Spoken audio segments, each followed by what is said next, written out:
जय हिंद। तो आज हम बात करेंगे स्पेशल इंग्लिश के चैप्टर 20 स्वामी एंड फ्रेंड्स की, जिसे लिखा आर.के. नारायण जी। ये novel first and second world war के बीच लिखा गया था।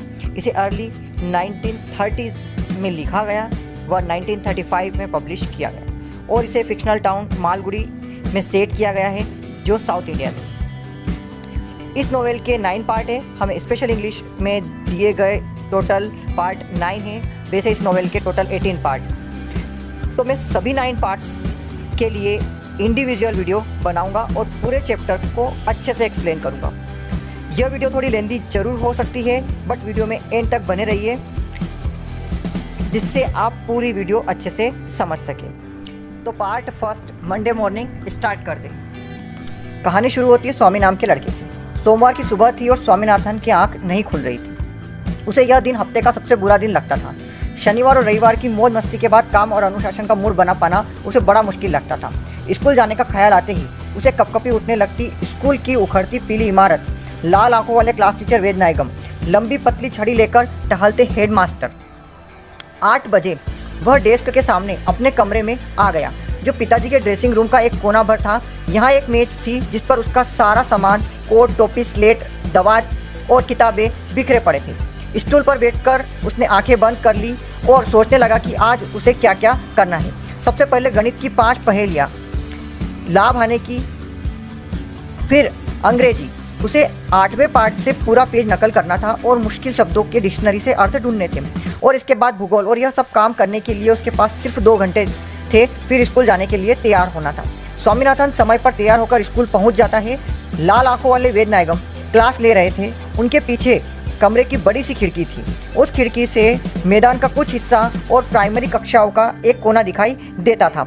स्वामी के लिए कक्षा का महत्व इसलिए ही था कि खिड़कियों के बाहर उसे प्राइमरी के छोटे बच्चे एक दूसरे पर गिरते पड़ते दिखाई देते थे। और 12:30 बजे रेलगाड़ी चुक चुक करते धीरे धीरे आगे बढ़ती और सरयू नदी का पुल पार करते दिखाई देती थी।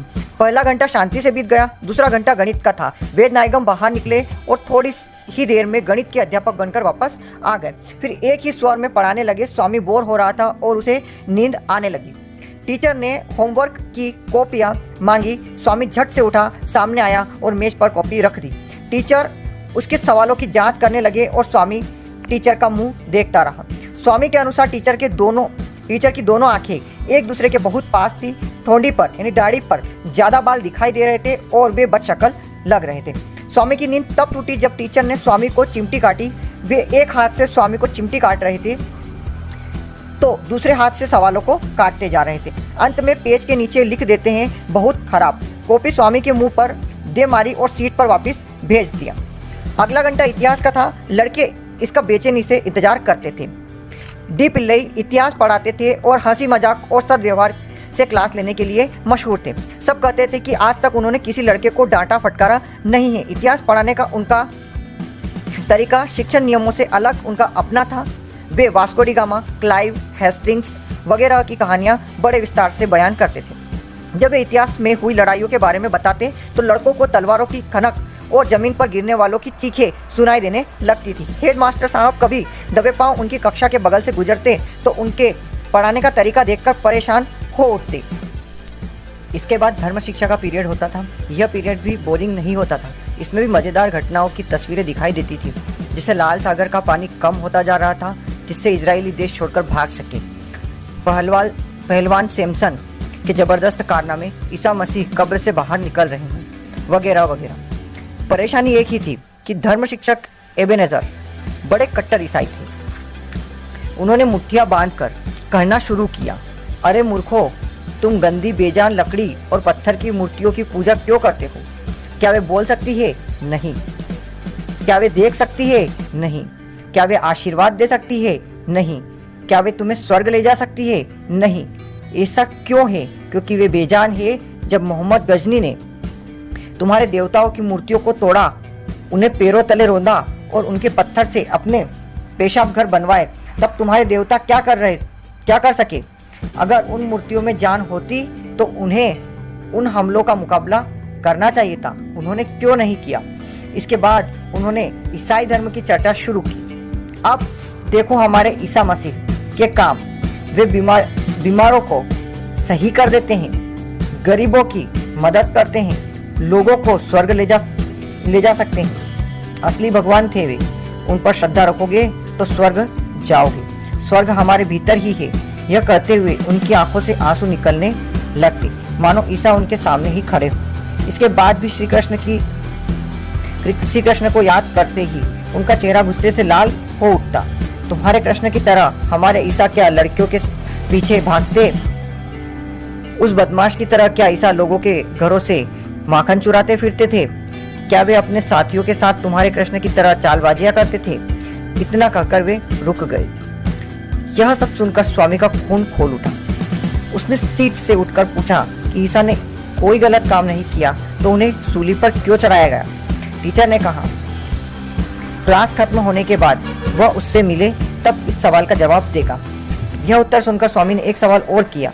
अगर वे भगवान थे तो मांस मछली का सेवन क्यों करते थे और शराब क्यों पीते थे?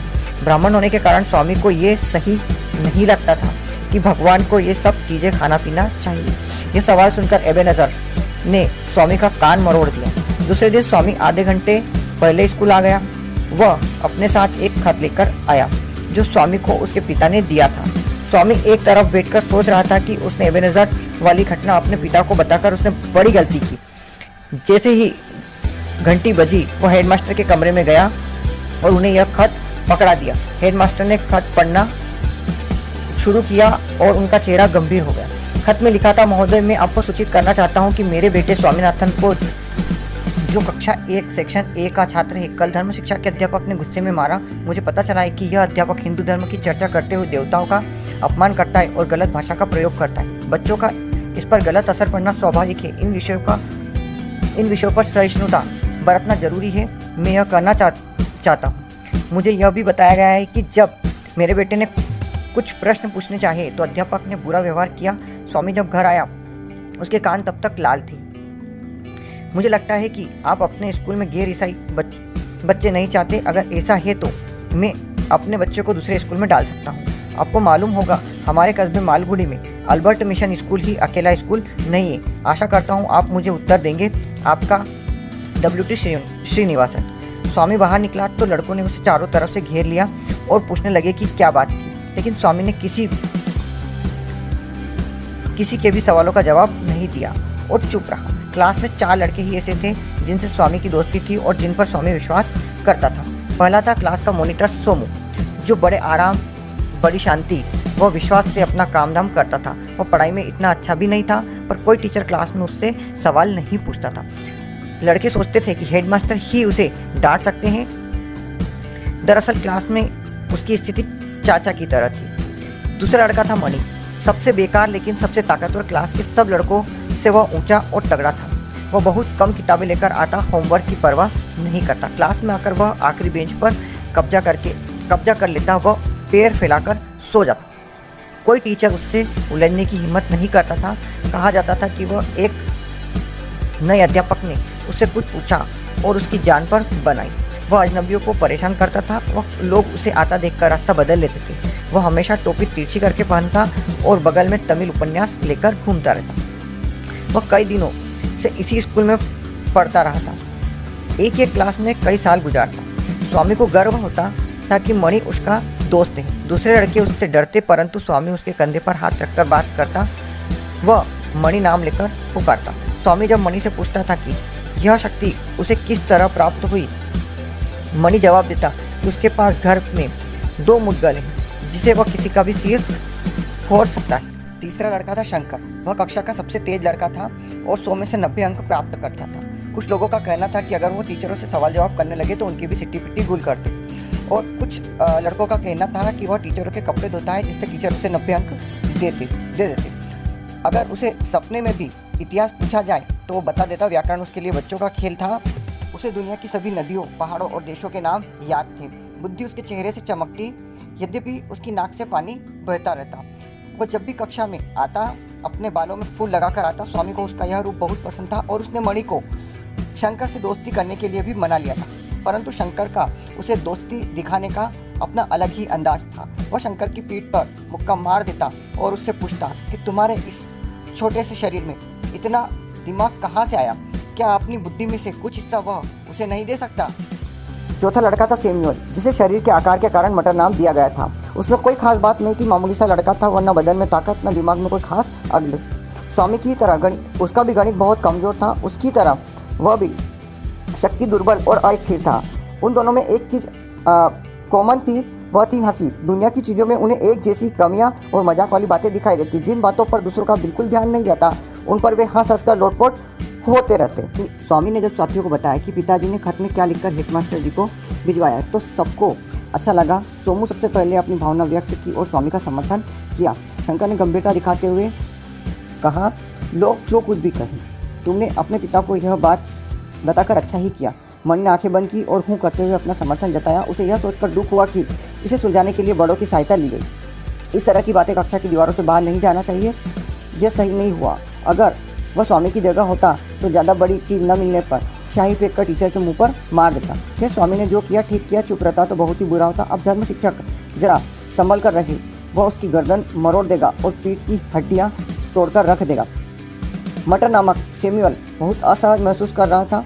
वह एक और तो कोई टिप्पणी नहीं करना चाह रहा था, दूसरी ओर स्वयं ईसाई होने के कारण उसे एबेनेज़र की बातों में कोई कमी नहीं नज़र आ रही थी, क्योंकि वह ईसाई धर्म के 10 आदेशों में से एक की ही व्याख्या की थी।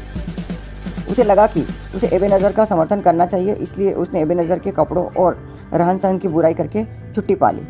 कक्षा को इस मामले की खबर लग गई थी।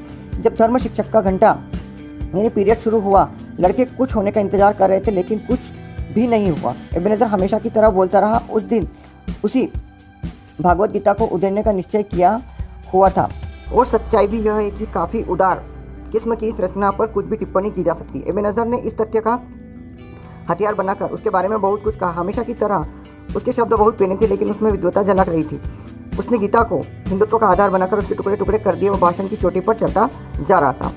बाइबिल बेचारी मेज पर चुपचाप पड़ी थी। तभी हेडमास्टर साहब कक्षा में कदम रखते हैं, जिससे एबेनेज़र हड़बड़ा जाता है और अपनी कुर्सी पीछे खिसकाकर खड़ा हो जाता है। तभी हेडमास्टर का आदेश पाकर वह गंभीरता से दोबारा बोलने लगता है। वह बाइबिल में एक उंगली रखकर उसका एक पेज खोलता है और ईसा मसीह के जन्म की घटना को पढ़ाने लगता है। बच्चों को कोई फर्क नहीं पड़ रहा था, वो चुपचाप सुन रहे थे, चाहे ईसा मसीह के जन्म की कहानी हो या भागवत गीता की बुराई। तभी हेडमास्टर साहब अचानक सवाल पूछ बैठते हैं कि तिमाही पास आ गए हैं और तुम अभी तक जन्म की कहानी पढ़ा रहे हो। ईसा सूली पर चढ़ाए जाएंगे, फिर प्रकट होंगे, और इसे दोहराने का काम कब पूरा करोगे? एबेनेज़र इस सवाल का हल्का फुल्का जवाब दे देता है और हक्का बक्का भी रह जाता है। उसे समझ नहीं आया कि क्या जवाब दे, इसलिए उसने यह सफाई देकर छुट्टी पाने की कोशिश की कि आज के दिन वह दोहराने का ही काम करता है। दरअसल वह पूरी कहानी बता चुका है और ईसा के आखिरी भोज तक पहुंच गया है। स्कूल बंद होने के समय स्वामी को हेडमास्टर के दफ्तर में पहुंचने का संदेश आया। उसे जैसे ही यह नोट मिला कि उसकी पहली प्रतिक्रिया हुई कि वह घर भाग जाएगा। उसने मणि से यही कहा तो मणि ने उसका हाथ पकड़ा और हेडमास्टर के कमरे के भीतर धकेलता हुआ ले गया। स्वामी लड़खड़ाते हुए हेडमास्टर के सामने जाकर खड़ा हो गया। एबेनेज़र एक स्टूल पर बैठा था, बकरी की तरह मुंह बना। हेडमास्टर ने पूछा कि क्या शिकायत है स्वामीनाथन? कोई नहीं सर, स्वामीनाथन ने जवाब दिया। तो फिर यह चिट्ठी क्यों आई है? हेडमास्टर ने पूछा। तभी स्वामी लड़खड़ाते हुए जी हाँ सर कहा। एबेनेज़र ने मुस्कुराने की कोशिश की। स्वामी सोचता रहा कि किस तरह यहाँ से मुक्ति मिले। एबेनेज़र अब हिंदू धर्म और देवी देवताओं की चाहे जितनी बुराई करे, यह सब सुन लेगा, कभी शिकायत नहीं करेगा। तुम्हें पता है स्कूल में मेरा काम क्या है? हेडमास्टर ने स्वामी से सवाल किया। स्वामी इस सवाल का जवाब ढूंढने लगा। हेडमास्टर लड़कों के पिता से चिट्ठी लेने के लिए या एबेनेज़र जैसे मलानत करने के लिए है, या हर सोमवार को ठीक 12 बजे अपनी छड़ी से 6 बार ठक करने के लिए? लेकिन इस सवाल की ज़रूरत ही क्या है? मुझे पता नहीं सर, उसने नादानगी से जवाब दिया। स्वामी को यह जानकर अच्छा लगा कि इस सवाल का जवाब इतना आसान है, इसलिए हेडमास्टर ने कहना जारी रखा, जब तुम्हें कुछ मदद की ज़रूरत हो तो पिताजी के पास जाने की जगह तुम्हें मेरे पास आना चाहिए, क्योंकि मैं यहाँ तुम सबकी देखभाल करने के लिए हूँ, ऐसा हेडमास्टर ने कहा। स्वामी ने एबेनेज़र पर एक तिरछी नज़र डाली और कुर्सी पर बैठा काँप रहा था। हेडमास्टर साहब ने फिर कहा, तुम इस जरा सी बात के लिए अपने पिता के पास गए, यह मुझे अच्छा नहीं लगा। मैं इस पर विचार करूंगा। यह खत पिताजी को दे देना। स्वामी ने खत हाथ में लिया और चैन की सांस लेकर कमरे से बाहर निकल गया। Chapter first is complete. Chapter जय हिंद। तो आज हम बात करेंगे स्वामी एंड फ्रेंड्स के चैप्टर 2 राजम और मणि की। इसका जो फर्स्ट पार्ट था चैप्टर फर्स्ट मंडे मॉर्निंग, इसकी वीडियो मैं ऑलरेडी बना चुका हूँ। अगर आपने अभी तक वो वीडियो नहीं देखी है तो आप ऊपर आई बटन पर क्लिक करके वीडियो देख सकते हैं या फिर डिस्क्रिप्शन में इसकी लिंक आपको दे दूंगा। तो चलिए स्टार्ट करते हैं चैप्टर 2 राजम और मणि। राजम और मणि। सरयू नदी मालगुड़ी की शान है। कस्बे की आखिरी सड़क एलामन स्ट्रीट है जहाँ ज़्यादातर तेलिए रहते हैं। यह 10 मिनट की दूरी पर है। इसके किनारे की रेत पर कस्बे के सभी लोग शाम के वक्त घूमने आते हैं। कोई महत्वपूर्ण अतिथि आए तो म्यूनिसिपैलिटी के अध्यक्ष उसे टाउन हॉल की सबसे ऊंची छत से चांदनी रात में कुछ दूर चांदी की पट्टी की तरफ उत्तर दिशा की ओर बहती सरयू नदी को दिखाते थे। आज शाम भी ढेर सारे लोग किनारे पर जमा थे। स्वामी और मणि भी एक सीढ़ी पर नदी के जल में पैर लटकाए बैठे थे। बगल में खड़े विशालकाय पीपल के वृक्ष की पत्तियां हवा में लहरा रही थी। उसके कुछ पत्ते और टहनियाँ टूटकर नीचे बहते पानी में गिर रहे थे। चिड़िया की चहक से वातावरण गूंज रहा था। यहाँ से काफ़ी दूर नलप्पा के आम वृक्षों के बाग के समीप बहती धारा में गाय भैंस का एक झुंड नदी पार कर रहा था। फिर एक बैलगाड़ी वहाँ से गुजरी। गाड़ीवान मज़े से गाना गुनगुना रहा था। सूरज करीब 15 मिनट पहले डूब चुका था, जिसकी लालिमा चारों ओर फैल रही थी। अचानक मणि ने पूछा, इस जगह पानी बहुत गहरा है ना? स्वामी जवाब देता है, हाँ है, लेकिन क्यों? मैं यहाँ राजम को लाऊंगा, उसे ऊपर ले जाऊंगा और नदी में फेंक दूंगा। राजम पहली कक्षा के सेक्शन ए में नया आया था। दूसरी तिमाही के पहले दिन वह मज़े मज़े में चलता क्लास में आया। आखिरी बेंच पर जाकर मणि के पास बैठ गया और तब तक चुपचाप बैठा रहा जब तक मणि ने उसे धकेलने के लिए जोर से कूनी मारी, जिसका उसने भी ज़्यादा जोर से कूनी मारकर जवाब दिया। पहले ही दिन उसने पूरी क्लास पर अपना रौब कायम कर लिया। वह नया विद्यार्थी था, अच्छे कपड़े पहनता था। क्लास में वही अकेला लड़का था जो जूते और मोजे दोनों पहनता था, फर की टोपी और टाई लगाता था और शानदार कोट तथा निकर पहनता था। यही नहीं, वह कार में बैठकर स्कूल आता था। उसने यह भी साबित कर दिया था कि पढ़ने में भी वह बहुत तेज था।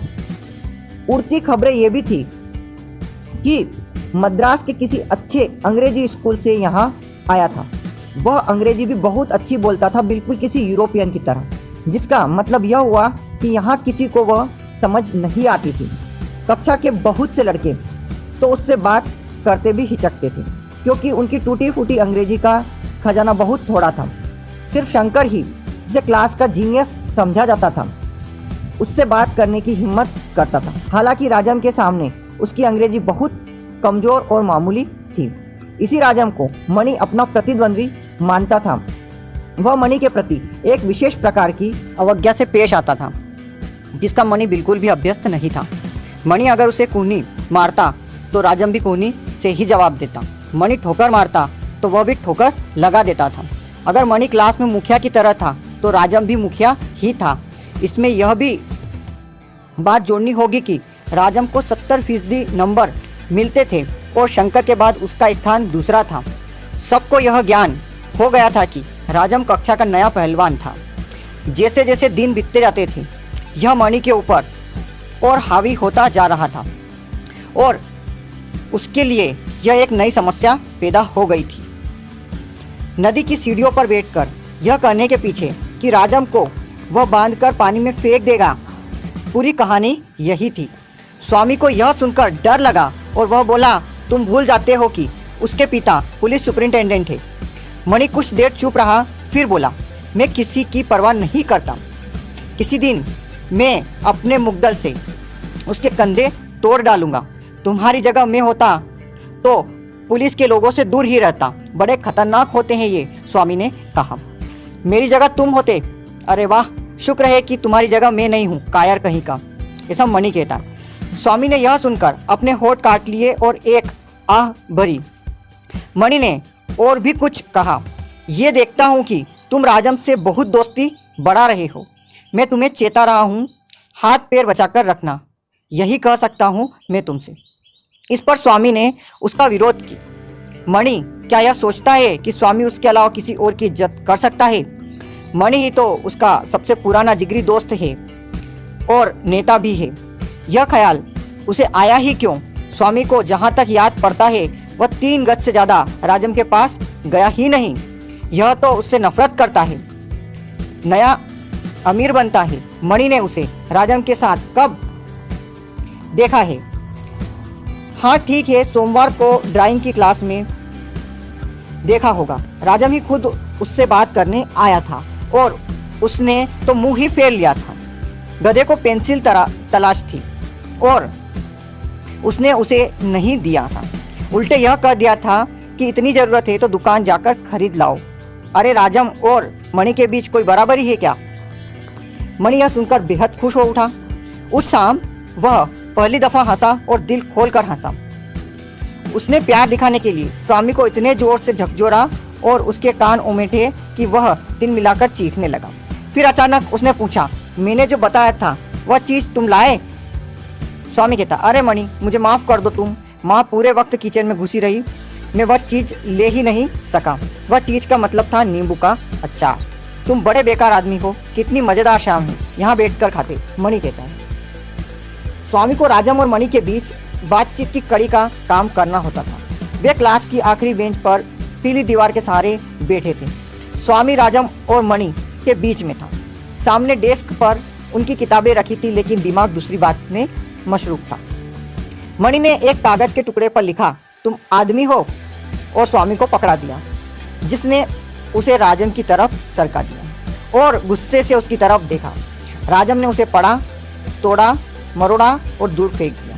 इसके बाद फिर मणि ने कागज पर वही बात लिखी और उससे एक वाक्य और जोड़ दिया, इसका जवाब नहीं दोगे तो तुम कुत्ते की औलाद हो, और आगे बढ़ा दिया। राजम ने उसे पढ़ा, घूर कर स्वामी की तरफ देखा और कहा, शैतान मुझे परेशान मत करो, और इसे भी मरोड़कर फेंक दिया। यहाँ आकर बातचीत रुक गई। तभी टीचर ने कहा, स्वामी खड़े हो जाओ, और स्वामी एक आज्ञाकारी छात्र की तरह उठकर खड़ा हो गया। टीचर ने पूछा, लिस्बन किस बात के लिए मशहूर है? स्वामी जरा हिचकिचाया, फिर जवाब दिया, स्पेन की राजधानी होने के लिए सर। टीचर ने अपनी मूंछ पर हाथ फेरा और दूसरा सवाल किया, भारत की जलवायु के बारे में तुम क्या जानते हो? स्वामी जवाब देता है, यह गर्मी में गर्म और सर्दी में ठंड होती है। टीचर चीखा, बेंच पर खड़े हो जाओ। स्वामी चुपचाप बेंच पर खड़ा हो गया। वह खुश हुआ कि उसे बेत की सजा न मिलकर यह सजा दी गई। टीचर पाठ पढ़ाता रहा। अफ्रीका जंगलों का देश है, नील वहाँ की सबसे महत्वपूर्ण नदी है। समझ में आ रहा है मैंने क्या कहा अभी? उसने पहली बेंच पर एक लड़के की तरफ इशारा करके इस सवाल का जवाब देने को कहा। लड़के ने फुर्ती से जवाब दिया कि नील अफ्रीका की सबसे महत्वपूर्ण नदी है, और टीचर इस जवाब से संतुष्ट हो गया। और नील क्या है? और इस पर एक लड़के ने लपक कर जवाब दिया कि यह अफ्रीका की सबसे महत्वपूर्ण नदी है। तो उसे डांट पड़ी, क्योंकि जब तक किसी से कहा न जाए उसे जवाब नहीं देना चाहिए। चुप हो जाओ, चुप हो जाओ। आज क्लास में इतना शोर क्यों मच रहा है? चलो तुम सब शोर मचाते रहो, इम्तिहान में तुम्हें लड्डू नंबर तब भी तुम ठीक होंगे, लड्डू नंबर मिलेंगे तभी तुम ठीक होंगे। स्वामी किसी बात पर ध्यान नहीं दे रहा था। उसका दिमाग घूम रहा था इधर उधर। क्लास में सब लड़कों के ऊपर वह सबसे ऊंचा खड़ा था। वह इसके लिए देख रहा था और टोपियों के हिसाब से उसने गिनना शुरू किया। 4 लड़के लाल टोपियां पहने थे, 25 गांधी टोपी लगाए थे, 10 फर की टोपियां। और जब स्कूल खत्म हो गया, स्वामी, मणि और राजम एक जगह बात करने के लिए इकट्ठा हुए। स्वामी दोनों के बीच में था और बातचीत का जरिया बना हुआ था। तीनों इतने पास सिमटे खड़े थे कि फुसफुसाकर बात करते तो भी एक दूसरे को सुन सकते थे। लेकिन नियम यह था कि दुश्मन किसी को बीच में रखकर बात करते हैं। मणि स्वामी सामने सीधा खड़ा होकर पूछने लगा, तुम आदमी हो क्या? स्वामी ने राजम की तरह मुड़कर दोहराया, तुम आदमी हो क्या? राजम उबल पड़ा और चीखा, कौन कुत्ता सोचता है यह? स्वामी भी उसी तरह मणि के सामने होकर चीखा, कौन कुत्ता सोचता है यह? मणि ने सवाल किया, तुमने यह साबित करने की हिम्मत है कि तुम आदमी हो? स्वामी ने राजम की तरफ मुड़कर यह सवाल भी दोहरा दिया। कैसे? राजम बोला। कैसे? स्वामी ने मणि से पूछा। कल शाम को नलप्पा के बाग के पास मुझे नदी किनारे मिलना। मणि कहता है नलप्पा के बाग के पास। स्वामी ने हंसकर दोहराया। किस लिए? राजम ने सवाल किया। यह देखने के लिए कि तुम मेरा सिर तोड़ सकते हो, मणि ने कहा। तो तुम्हारा सिर तोड़ना है? राजम ने कहा। स्वामी की सेवा खत्म हो गई, अब उसे ये शब्द दोहराने का समय नहीं मिला। राजम ने कान फाड़ने वाली आवाज में कहा और उसी आवाज में मणि ने जवाब दिया। अब स्वामी ने कहा, तो हम तुम्हारा शाम को वहां इंतजार करेंगे। मैं जरूर आऊंगा, राजम ने भरोसा दिलाया। मणि ने पूछा कि क्या वह किसी सिपाही को साथ लेकर आएगा? हरगिज नहीं, जवाब आया। फिर मणि ने दूसरा संदेह व्यक्त किया। अगर तुम्हें कुछ हो जाता है तो तुम अपने पिता को नहीं बताओगे। राजम ने इसका भी वादा कर दिया। कहा कि वह तो यह सोच भी नहीं सकता। वे नलप्पा के बाग से कुछ गज की दूरी पर खड़े थे। 6 बज चुके थे और यातायात खत्म हो चुका था। सैर करवाने वालों की भीड़ यहाँ से काफी दूरी पर थी। स्वामी और मणि रेत पर बैठे थे। दोनों एकदम चुप थे। मणि जमीन को घूर रहा था। उसके हाथ में एक छोटी सी लकड़ी का मुग्दल था। यह सोच रहा था थोड़ी देर में वह राजम का सिर तोड़कर नदी में फेंक देगा। लेकिन अगर सिर मिल भी गया तो लोगों को पता कैसे लगेगा कि यह काम उसने किया? फिर राजम अगर भूत बनकर रात को आए और उसे डराए तो क्या होगा? बाबा के गुजर जाने के बाद वह अकेला ही सोता था। राजम का भूत रात को आकर उसके बाल खींचे तो अच्छा यही होगा कि उसे मारा न जाए। वह सिर्फ उसकी हड्डियां तोड़ेगा और फिर अपने हाल पर छोड़ देगा। अगर उसका सिर तोड़ दे तो किसी को क्या पता लगेगा? जब तक कि यह सोचकर उसने स्वामी की तरफ एक तिरछी नजर डाली। वह चुप खड़ा आंखें झपका रहा था जब तक कि स्वामी खुद पुलिस को जाकर यह बात बता दे। तभी बूटों की आवाज आई और दोनों ने देखा कि राजम आ पहुंचा है। वह खाकी रंग की वर्दी पहने था और उसकी बगल में एक हवाई बंदूक दबी हुई थी जो कुछ महीने पहले उसके जन्मदिन पर किसी ने उपहार में दी थी। वह तनकर खड़ा हो गया और बोला, मैं आ गया, तैयार हो तुम? देर से आए हो? हाँ, शुरू करें। राजम ने बंदूक निकाली और हवा में दाग दी। मणि चौंक उठा। उसके हाथ पैर ढीले पड़ गए। मुग्दर नीचे आ गया। राजम ने कहा, बंदूक की आवाज़ सुनी? अगर तुम अब भी लड़ना चाहते हो तो दूसरी गोली तुम्हारे पार होगी। लेकिन यह सही बात नहीं है। तुम्हारे पास बंदूक है जो मेरे पास नहीं है। हमारी लड़ाई तो हाथों से होनी थी। राजम कहता है, तो तुम अपना मुग्दल क्यों लाए हो? यह तो तुमने कल नहीं कहा था। मणि ने सिर नीचे कर लिया।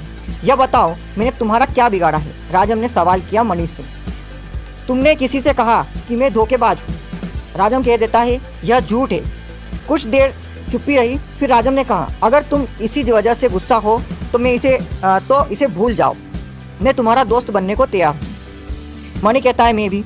स्वामी ताज्जुब से होकर देखने लगा। मणि से दोस्ती का नाटक करते हुए भी वह राजम को पसंद करता था, उससे दोस्ती करना चाहता था। इस बेकार के झगड़े का परिणाम कितना बढ़िया हुआ था। वह खुशी से नाचने लगा। राजम ने अपनी बंदूक नीचे कर ली और मणि ने मुग्दल जमीन पर डाल दिया। अपनी भावना व्यक्त करने के लिए राजम ने जेब से बिस्किट निकाले। नदी मंद गति से बह रही थी। पीपल की पत्तियां सरसर कर रही थी। देर शाम की हल्की रोशनी चारों ओर फैल रही थी और नई दोस्ती की उमंग में तीनों बिस्किट खा रहे थे। स्वामी को दुनिया में बड़ी शांति महसूस हो रही थी। Chapter 2 is complete. तो आज हम बात करेंगे स्वामी एंड फ्रेंड के चैप्टर 3 स्वामीज ग्रैंड मदर की। इसके पहले 2 पार्ट मैं पिछली वीडियो में कवर कर चुका हूँ। अगर आपने अभी तक वो दोनों पार्ट नहीं देखे हैं तो मैं इसकी लिंक आपको डिस्क्रिप्शन में दे दूंगा या वीडियो के एंड में आपको ये दोनों वीडियो मिल जाएगी। तो चलिए स्टार्ट करते हैं। स्वामीज ग्रैंड मदर, स्वामी की दादी माँ। सामने के हॉल और खाने के कमरे के बीच अंधेरे रास्ते में स्वामी की दादी माँ अपना सारा साज सामान लिए रहती थी।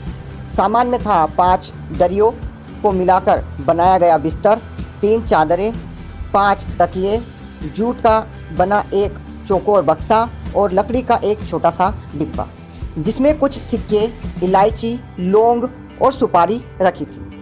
रात के भोजन के बाद स्वामी दादी की गोद में सिर रखकर उससे बिल्कुल लिपट कर आंखें बंद कर लेता तो इलायची और लौंग की मिली जुली हल्की खुशबू के बीच उसे बहुत अच्छा लगता। अरे दादी, वह जोर से कहने लगा, तुम्हें पता है राजम कितना अच्छा लड़का है। उसने दादी को राजम और मणि की दुश्मनी और इसके बाद हुई दोस्ती की पूरी कहानी सुनाई। तुम्हें पता है, वह बोला, राजम पुलिस वाली वर्दी पहनता है। अच्छा, दादी ने ताजुब से कहा, लेकिन क्यों? उसे पुलिस की वर्दी की क्या ज़रूरत है? उसके पिताजी पुलिस सुपरिटेंडेंट है ना, स्वामी कहता। वो यहाँ के सारे सिपाहियों के सबसे बड़े अफसर हैं। दादी इस बात से बड़ी प्रभावित हुई। उसने कहा कि तब तो उनका दफ्तर भी बहुत बड़ा होगा। उसे पुराने दिन याद आए जब उसका पति स्वामी का दादा बड़ा ताकतवर सब मजिस्ट्रेट हुआ करता था और उसके दफ्तर में पुलिस के लोग कांपते नजर आते थे और खतरनाक से खतरनाक डाकू भी भाग खड़े होते थे।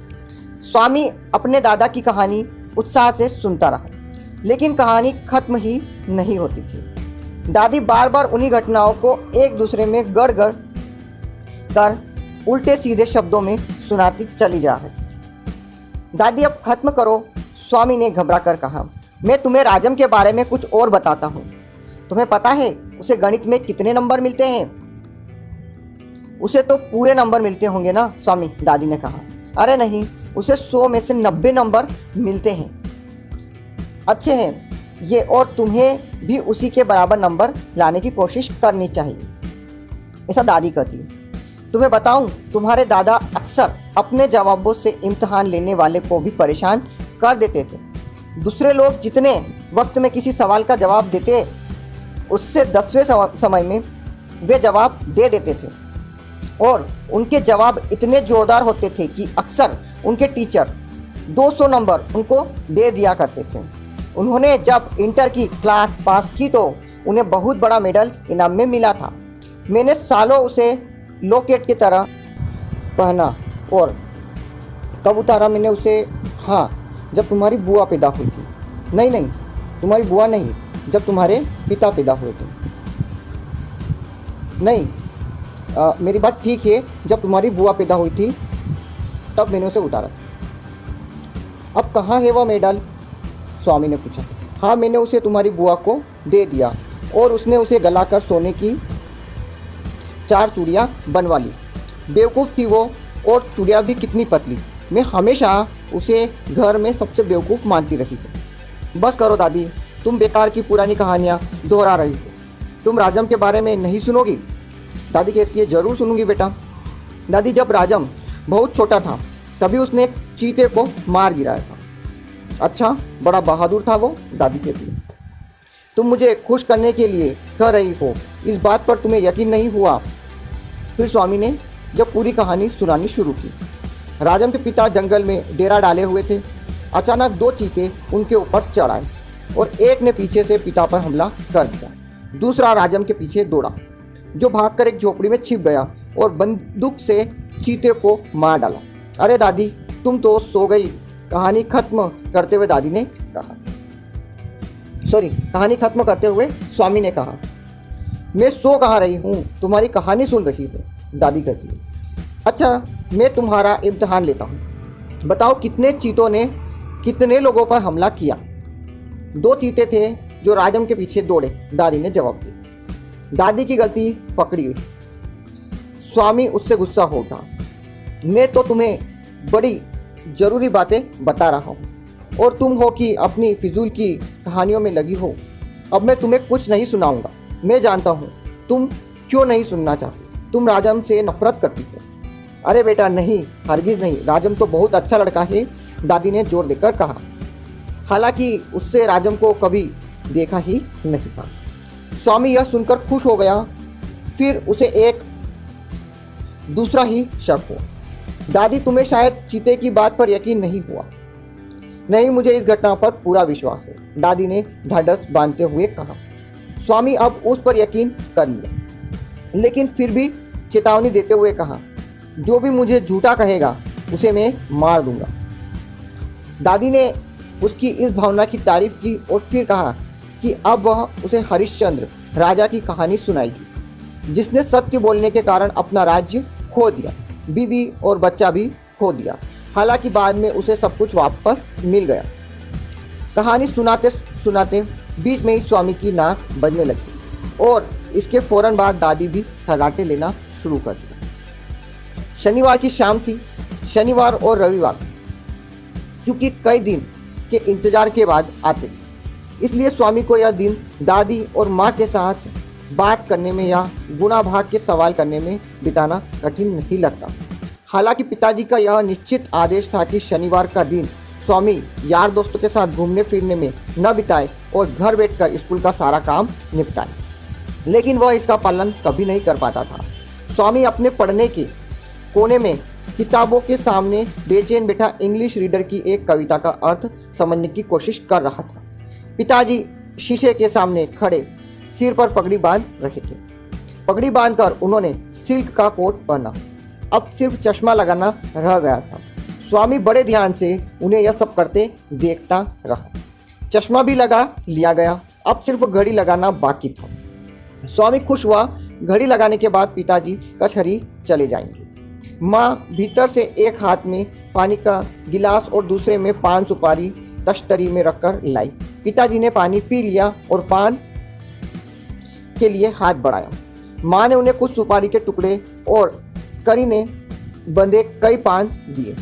पिताजी ने सब मुंह में डाल लिए और बड़े संतोष के साथ धीरे धीरे उन्हें चबाने लगे। स्वामी जोर जोर से बाबा ब्लैक शिप की कविता पढ़ने लगा।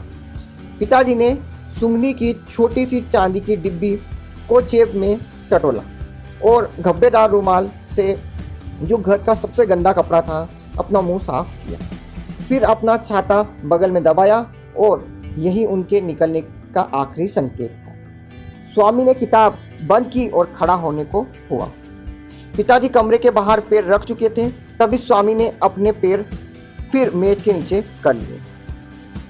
माँ पिताजी को रोक कर कह रही थी, मुझे कुछ छुट्टा चाहिए, आज दर्जी आ रहा है, 4 दिन से पीछे पड़ा है, उसे कल आने को कहना, पिताजी बोले। लेकिन माँ ने जीत की तो वे भीतर आए, अलमारी खोली, चाबी ढूंढी और पैसों की दराज खोलकर कुछ सिक्के निकालकर माँ को पकड़ा दी। फिर दराज को ठीक से बंद करके शीशे के सामने खड़े होकर पगड़ी फिर ठीक की। फिर सुंगनी से नाक लगाकर सांस खींची, रुमाल से नाक साफ की और तेजी से बाहर निकल गई। स्वामी ने चैन की लंबी सांस ली। कुंडी बंद कर लेना। सड़क से पिताजी की आवाज़ आई। फिर कुंडी की कड़क सुनाई दी। स्वामी खिड़की पर खड़ा पिताजी को सड़क पर जाते और अगली सड़क के नुक्कड़ पर मुड़ते देखता रहा। फिर वह भी कमरे से बाहर आ गया। किचन में रसोइये को शाम की कॉफ़ी के लिए आदेश दे रही थी। दादी अपने बिस्तर पर बैठी सब देख रही थी। उसे देखते ही जोर से बोला, यहाँ आओ बेटा। मैं अब नहीं आ सकता, वक्त नहीं है, स्वामी ने कहा। अरे आओ बेटा, मैं तुम्हें पैसे दूंगी, दादी ने मिन्नत की। लेकिन स्वामी इसकी भी उपेक्षा करके बाहर निकलने लगा। कहाँ जा रहे हो तुम? माँ ने पूछा। मुझे कहीं जाना है, स्वामी ने गंभीर बनते हुए जवाब दिया। इतनी धूप में घूमने फिरने जा रहे हो? नहीं तो, उसने जवाब दिया। इस तरह घूमोगे तो बुखार आ जाएगा। नहीं माँ, मैं घूमने नहीं जा रहा हूँ। पिताजी ने कहा है कि तुम छुट्टी के दिन घर पर ही रहा करो।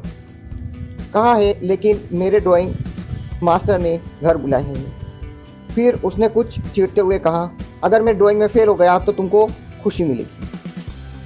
स्वामी ग्रोव स्ट्रीट चलकर अगली सड़क से दाईं ओर मुड़ा। फिर अबू लेन पार करके एक छोटे से साधारण मकान के सामने खड़े होकर सीटी बजाई। कुछ क्षण इंतजार किया, फिर दूसरी सीटी बजाई।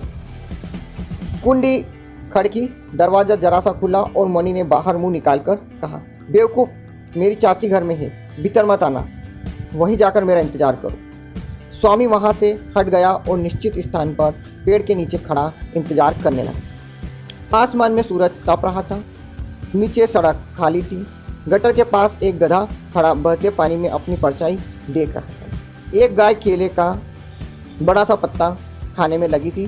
थोड़ी देर में मणि वहाँ आ पहुँचा।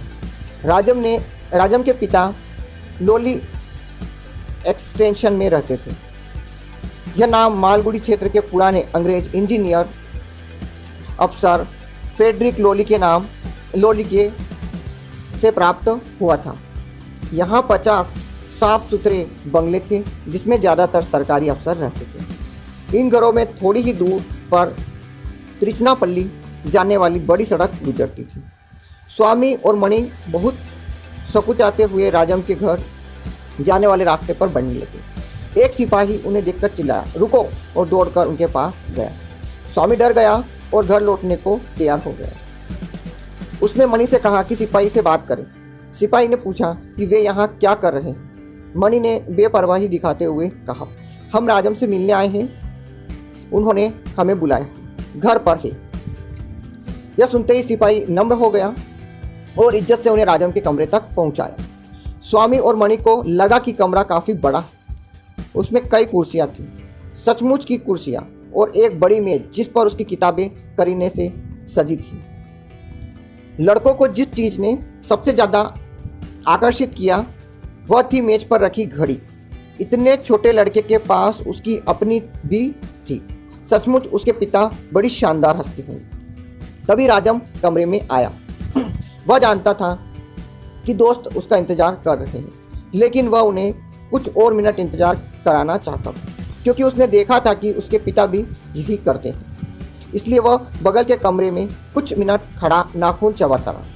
जब उसे खुद ज़्यादा इंतजार कराना भारी पड़ने लगा, तब वह एकदम सामने आकर खड़ा हो गया।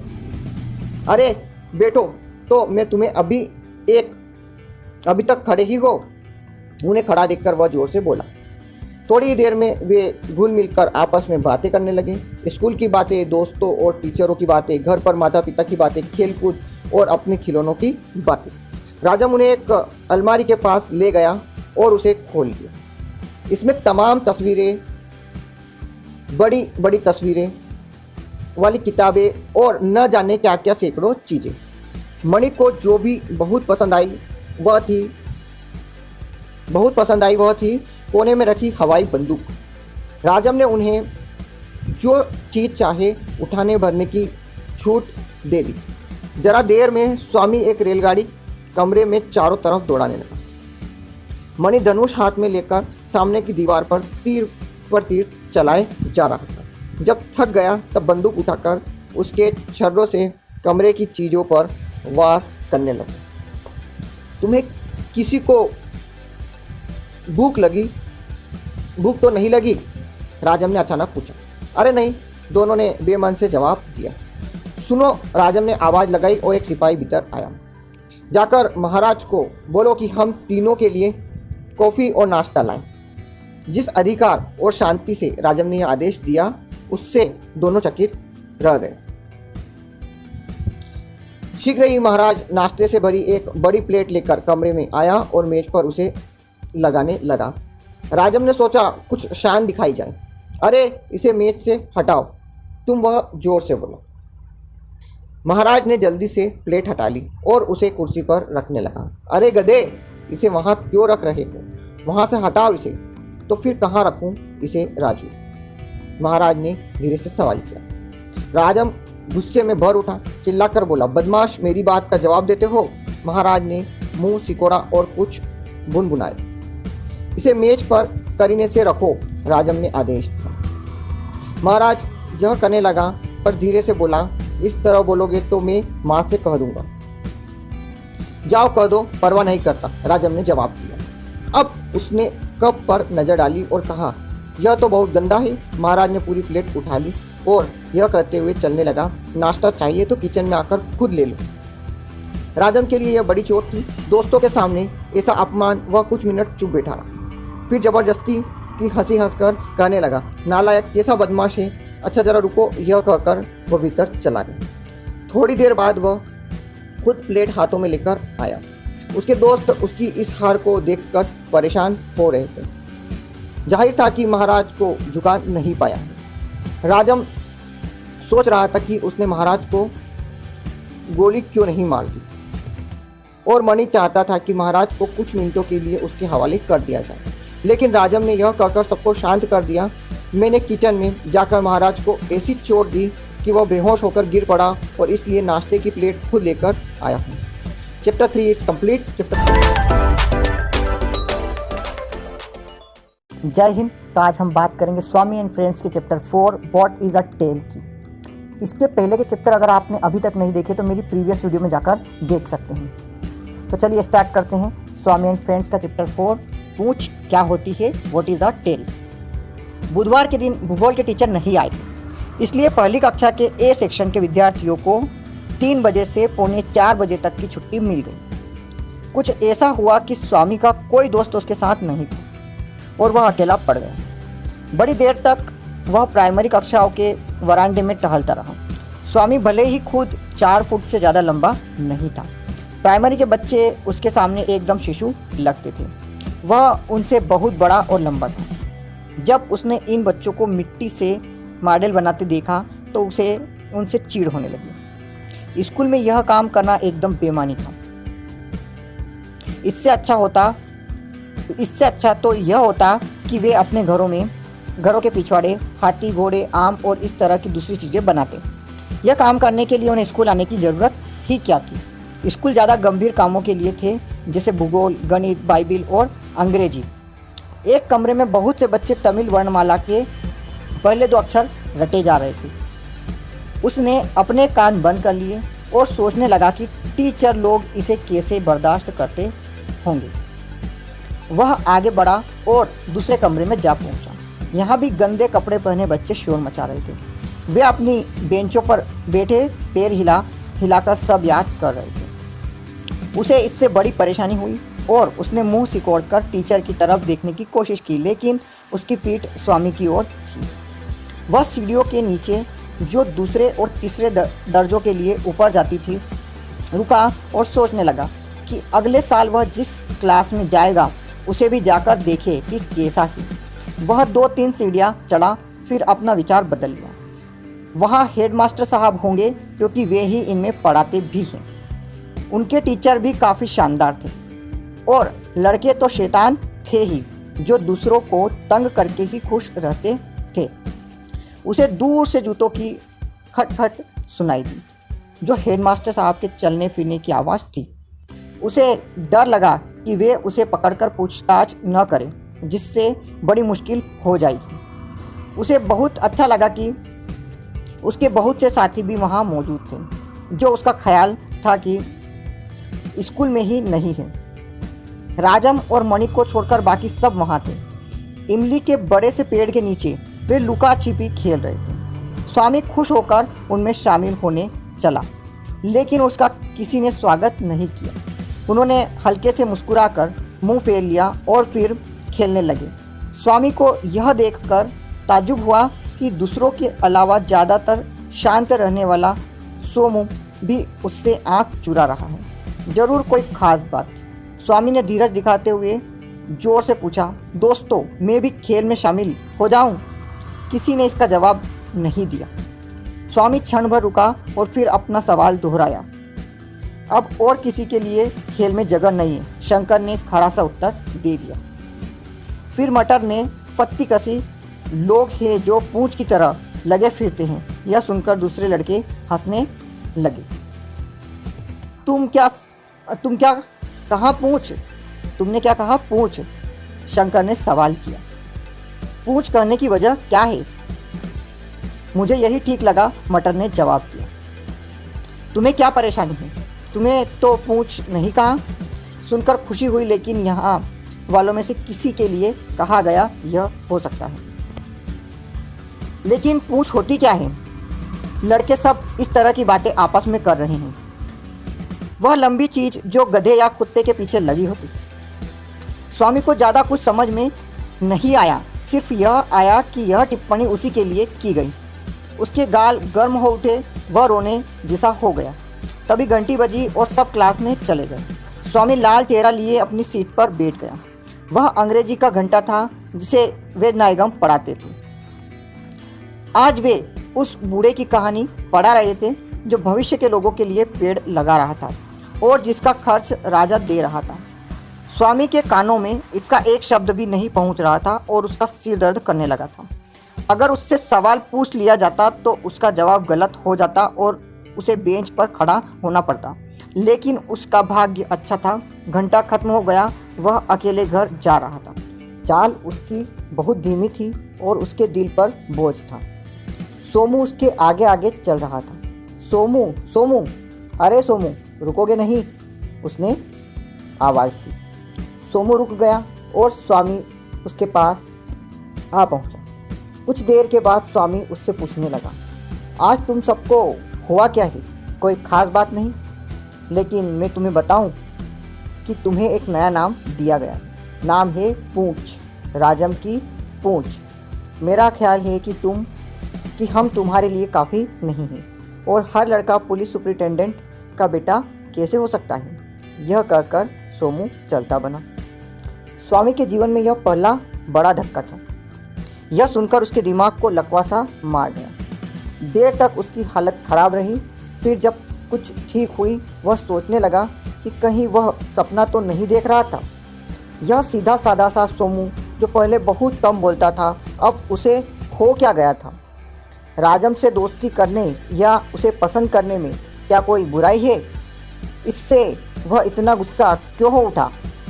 वह घर गया, कोट और टोपी उतारी, किताबें मेज पर फेंकी, ठंडी कॉफ़ी जो उसका इंतज़ार कर रही थी गले के नीचे उतारी और घर के बाहर सड़क के किनारे बनी पटरी पर गुमसुम होकर बैठ गए और वेंकट मुदाली स्ट्रीट पर बहते गंदे नाले की तरफ देर तक देखता रहा।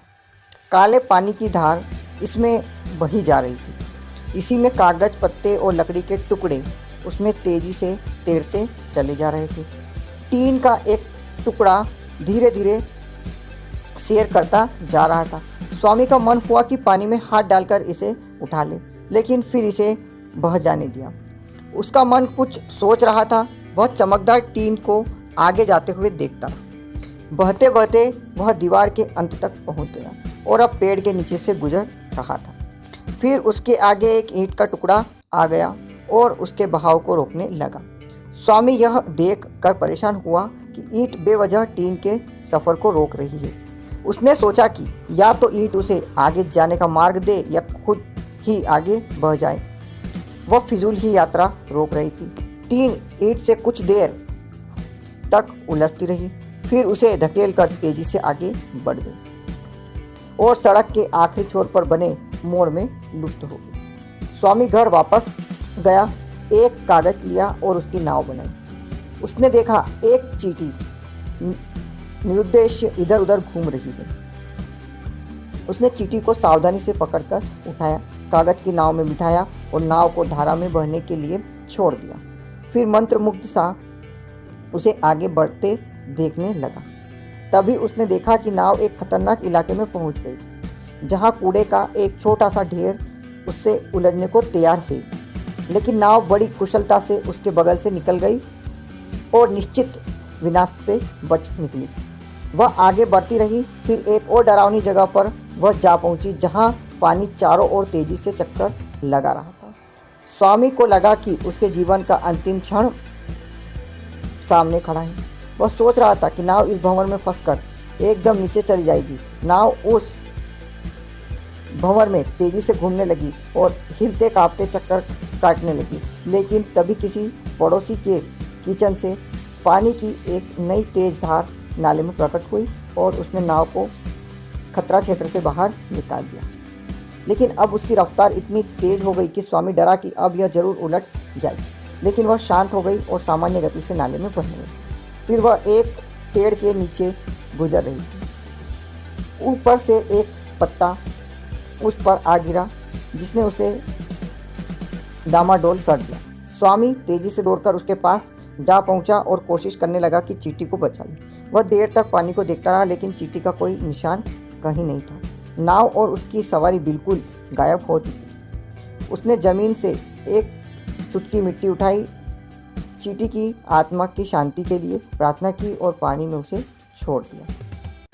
कुछ दिन में स्वामी ने सोमू और उसके साथियों के शत्रु की भूमिका स्वीकार कर ली। फिर भी कई दफ़ा अचानक उसे अपने पुराने दोस्तों से बातचीत करने की इच्छा होती थी। जब भी धर्म शिक्षा के टीचर अपने फोटो पर जबान फेंटते या नाक खुजाते तो उसका मन होता कि मटर के पैर दबाए और मुस्कुराए, क्योंकि यह ऐसा पुराना मजाक था जिसका वे पिछले कई सालों से मजा लेते आ रहे हैं।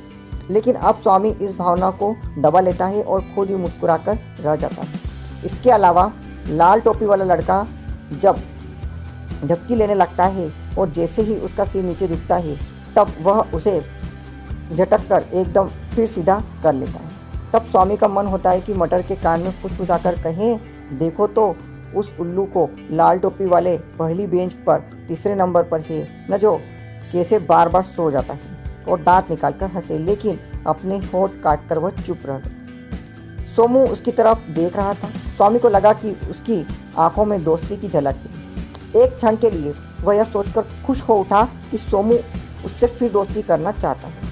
कुछ देर दोनों एक दूसरे की तरफ घूरते रहे, लेकिन स्वामी ने जैसे ही दोस्ती की नज़र उस पर डाली उसने मुंह फेर लिया। स्वामी मैदान में टहल रहा था। उसने अपने पीछे कुछ परिचित आवाज़ें सुनी। मुड़कर देखा तो सोमू, शंकर और मटर उसका पीछा कर रहे। स्वामी सोचने लगा कि क्या करे, उनके साथ शामिल हो जाए या रुककर उन्हें निकल जाने दे, तब बगल की गली से मुड़कर निकल जाए।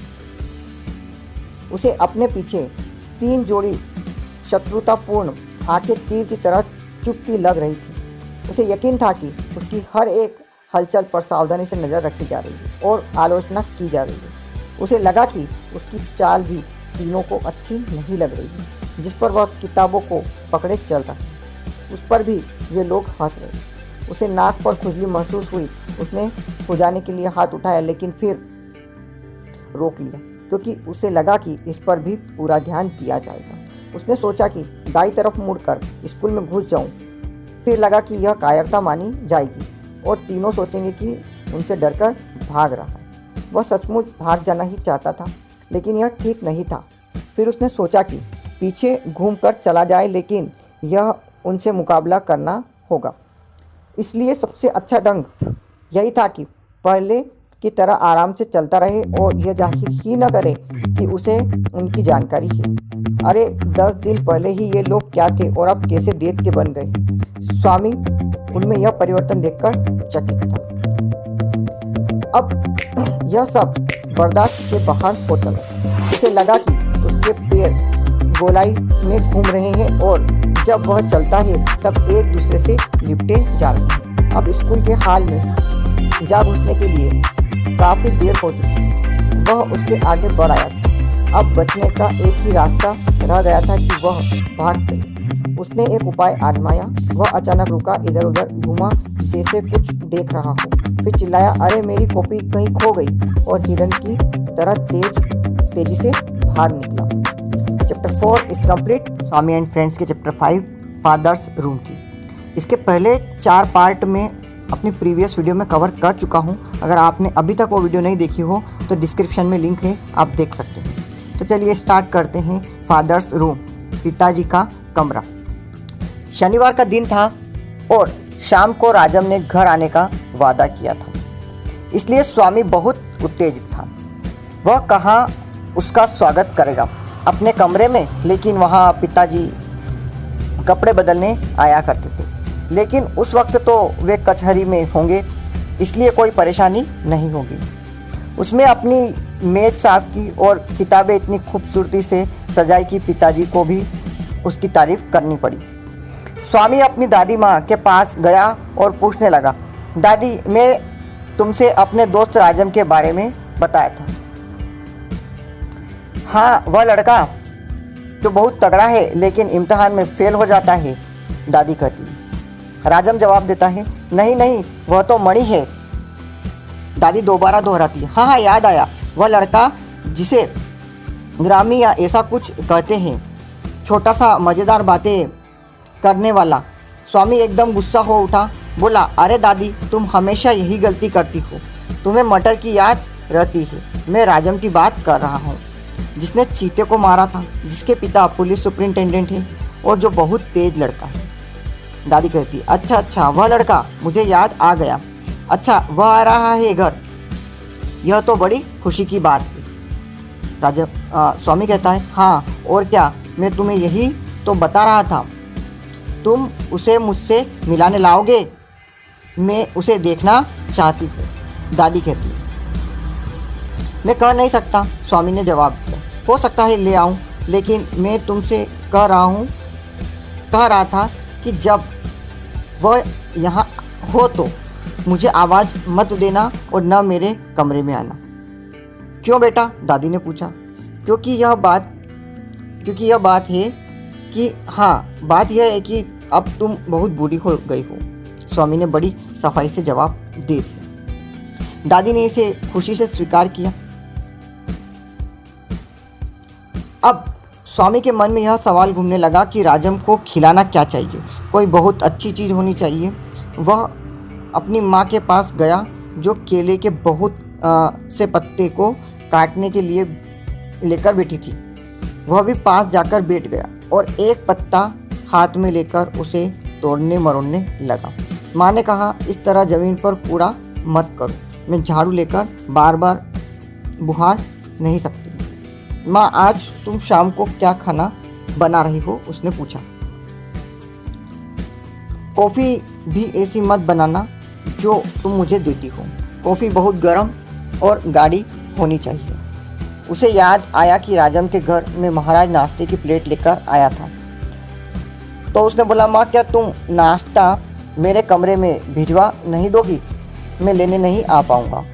फिर रसोई की तरफ मुड़कर उसने कहा, सुनो, तुम यह धोती पहनकर मेरे कमरे में नहीं आओगे। साफ कमीज और धोती पहनकर आना। फिर कुछ देर रुककर वह बोला, माँ, तुम पिताजी से कह दोगी कि घंटे 2 घंटे के लिए कमरा मुझे दे दे।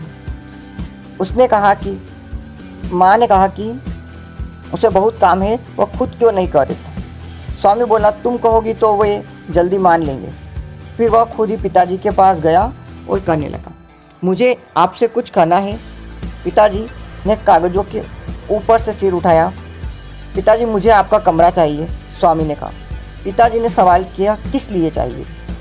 स्वामी कहता है, मेरा एक दोस्त आ रहा है, इसलिए। जवाब मिलता है पिताजी की ओर से कि तुम्हारे पास खुद का कमरा है। स्वामी कहता है, वह राजम को नहीं दिखा सकता वह कमरा। कौन है यह राजम? बहुत बड़ा आदमी है क्या कोई? उसके पिता पुलिस सुपरिटेंडेंट है। वह मामूली नहीं है, स्वामी ने कहा। अब पिताजी कहते हैं, अच्छा ठीक है, लेकिन मेज की किसी भी चीज़ को इधर उधर मत करना, मैं पूरा ध्यान रखूँगा, स्वामी कहता है। और अपनी बात आगे बढ़ाकर कहता है कि आप बहुत अच्छे पिता हैं पिताजी। पिता जोर से हंसे और बोले, अब जाकर अपनी पढ़ाई करो। राजम का आना उससे ज़्यादा आसानी से गुजर गया जितनी स्वामी ने उम्मीद की थी। पिताजी कमरा खुला छोड़ गए थे। माँ ने गेहूं, फल और चीनी की बहुत मज़ेदार मिठाई बनाई थी। कॉफ़ी सचमुच बहुत अच्छी थी। दादी ने अपना वादा निभाया था और राजम के सामने प्रकट नहीं हुई थी। सिर्फ रसोइये ने अपनी धोती नहीं बदली थी। स्वामी ने राजम को पिताजी की घूमने वाली कुर्सी पर बैठाया। वह 3 घंटे घर में रहा। उन्होंने सब विषयों पर बातचीत की, मणि, एबेनज़र, रेले, चीते का शिकार और भूतों की। राजम ने पूछा, तुम्हारा कमरा कौन सा है? स्वामी ने गंभीरता से जवाब दिया, यही है। क्यों? राजम को यह बात हजम करने में परेशानी हुई। तुम इतनी मोटी किताबें पढ़ते हो? उसने मेज पर रखी सुनहरे अक्षर में जिल्द चढ़ी किताबों पर नज़र डाली। स्वामी यह सुनकर शर्माने लगा। फिर राजम ने एक दूसरा सवाल पूछ लिया, और तुम्हारी किताबें कहाँ हैं? उसके चेहरे पर हल्की मुस्कान थी। अब स्वामी ने कहा, दरअसल यह मेज पिताजी की है। जब मैं नहीं होता तो वे अपने मुश्किलों में यहाँ मिलते हैं। लेकिन तुम अपनी किताबें कहाँ रखते हो? राजम ने पूछा। अब स्वामी ने बात बदलने की कोशिश की। बोला, राजम, तुमने मेरी दादी को देखा है? राजम जवाब देता है, नहीं, मुझे ज़रूर दिखाओ दादी को, मुझे बहुत अच्छा लगेगा। तो ज़रा इंतज़ार करो। वह यह कहकर बाहर दौड़ गया। यह सोच रहा था कि दादी इस वक्त सो रही होगी और सोती हुई दादी दिखाना ज़्यादा अच्छा होता। लेकिन दादी बड़े मज़े से बिस्तर पर बैठी थी। स्वामी को निराशा हुई। वह थोड़ी देर उसे देखता रहा। क्या बात है बेटा? दादी ने पूछा। कुछ चाहिए तुम्हें? नहीं, उसने कुछ रुक कर कहा। तुम सो नहीं रही हो, राजम तुम्हें देखना चाहता है। वह आया है, दादी ने उत्साह से कहा। पास आओ राजम, मैं तुम्हारा चेहरा नहीं देख सकती, मैं बूढ़ी और अंधी हूँ। स्वामी को यह सुनकर गुस्सा आ गया। वह नहीं चाहता था कि दादी राजम से ये सब फिजूल बातें कहे। राजम उसकी चारपाई पर जा बैठा। दादी ने उसके बाल सहलाए। दादी ने उसकी माँ का नाम पूछा और यह कितने भाई बहन हैं। फिर पूछा कि क्या उसके पास जवाहरात है। राजम ने बताया कि एक काले बक्से में जवाहरात भरे पड़े हैं और एक हरे बक्से में सोने और चांदी के बर्तन। फिर राजम उसे मद्रास के बारे में बताने लगा, वहाँ का समुद्र, लाइट हाउस, ट्रामें और बसें और सिनेमा घर। यह सब सुनकर दादी ताज्जुब करती रही। स्वामी जब क्लास में घुसा, सभी बेंचों पर लड़के मुस्कुराने लगे। वह अपनी बेंच पर यह सोचता हुआ जाकर बैठ गया कि यह मुस्कुराहट उसके लिए नहीं होगी। लेकिन लड़के जब खिलखिलाने लगे, उसे इधर उधर देखा और ब्लैक बोर्ड पर उसकी नज़र जा टिकी। उसका चेहरा लाल पड़ गया। बोर्ड पर बड़े बड़े अक्षरों में लिखा था पूंछ। स्वामी उठकर बोर्ड के पास गया और हाथ से इसे पोंछ दिया। फिर जब वह घूमा तो उसने देखा कि शंकर कॉपी पर अपना सिर झुकाए और मटर अपना बैग खोल रहा है। स्वामी चुपचाप मटर की डेस्क के पास पहुंचा और बिना कुछ बोले उसे एक तमाचा रसीद कर दिया। मटर जोर से रोने लगा और बोला कि उसने यह नहीं लिखा है। उसने शंकर की तरफ तिरछी नजर डाली जो किसी काम में लग रहा था। अब स्वामी उसकी तरफ घूमा और उसे भी एक तमाचा जड़ दिया। अब तो वहाँ घमासान मच गया। शंकर, स्वामी और मटर सब एक दूसरे को मारपीट रहे थे और चीखते चिल्लाते जा रहे थे। तभी घंटी बजी। राजम, मणि और सोमू अंदर आए।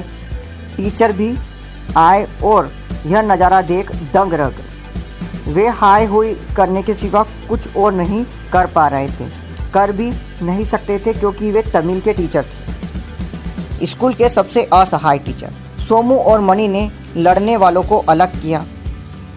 टीचर मेज की तरफ बढ़े और कुर्सी पर बैठ गए। लड़के भी सीटों पर जा बैठे। सोमू उठा और बोला, सर हमें बाहर जाने दीजिए, हम क्लास को डिस्टर्ब नहीं करना चाहते। टीचर परेशान हुए, लेकिन मणि, स्वामी और मटर को धकेलता हुआ बाहर निकल गया। उनके पीछे सोमू और शंकर भी निकला। सब स्कूल के पास एक एकांत जगह पर जा पहुंचे। कुछ देर शांति रही। फिर मणि कहने लगा, तुम लोगों को हुआ क्या है जो इतना झगड़ रहे हो? तीनों एक साथ बोल पड़े। स्वामी सबसे ज़्यादा तेज आवाज़ में बोला, इसने मटर ने बोर्ड पर पूंछ लिखा, वो भी बड़ा बड़ा। नहीं, मैंने नहीं लिखा, उसने मटर जोर से चिल्ला। उसने भी लिखा, स्वामी ने शंकर की तरफ इशारा करते हुए कहा। बदमाश, तुमने देखा था मुझे? शंकर चीख कर पूछा। मणि ने अपने हाथ से उनके मुंह बंद कर दिए। लेकिन पूंछ का मतलब क्या है? उसने पूछा, क्योंकि अब तक उसे कुछ पता नहीं था। ये मुझे राजम की पूंछ कहते हैं, स्वामी ने सिसकते हुए कहा। यह सुनकर मणि का चेहरा सख्त पड़ गया।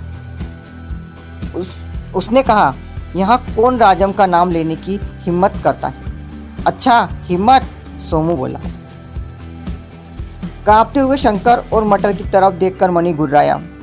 अगर तुम में से किसी ने यह किया है, अगर किसी ने किया है तो तुम क्या कर लोगे? सोमू ने नफरत भरी निगाह फेंकते हुए मणि से कहा। तुम्हारा क्या मतलब है सोमू? क्या मतलब है?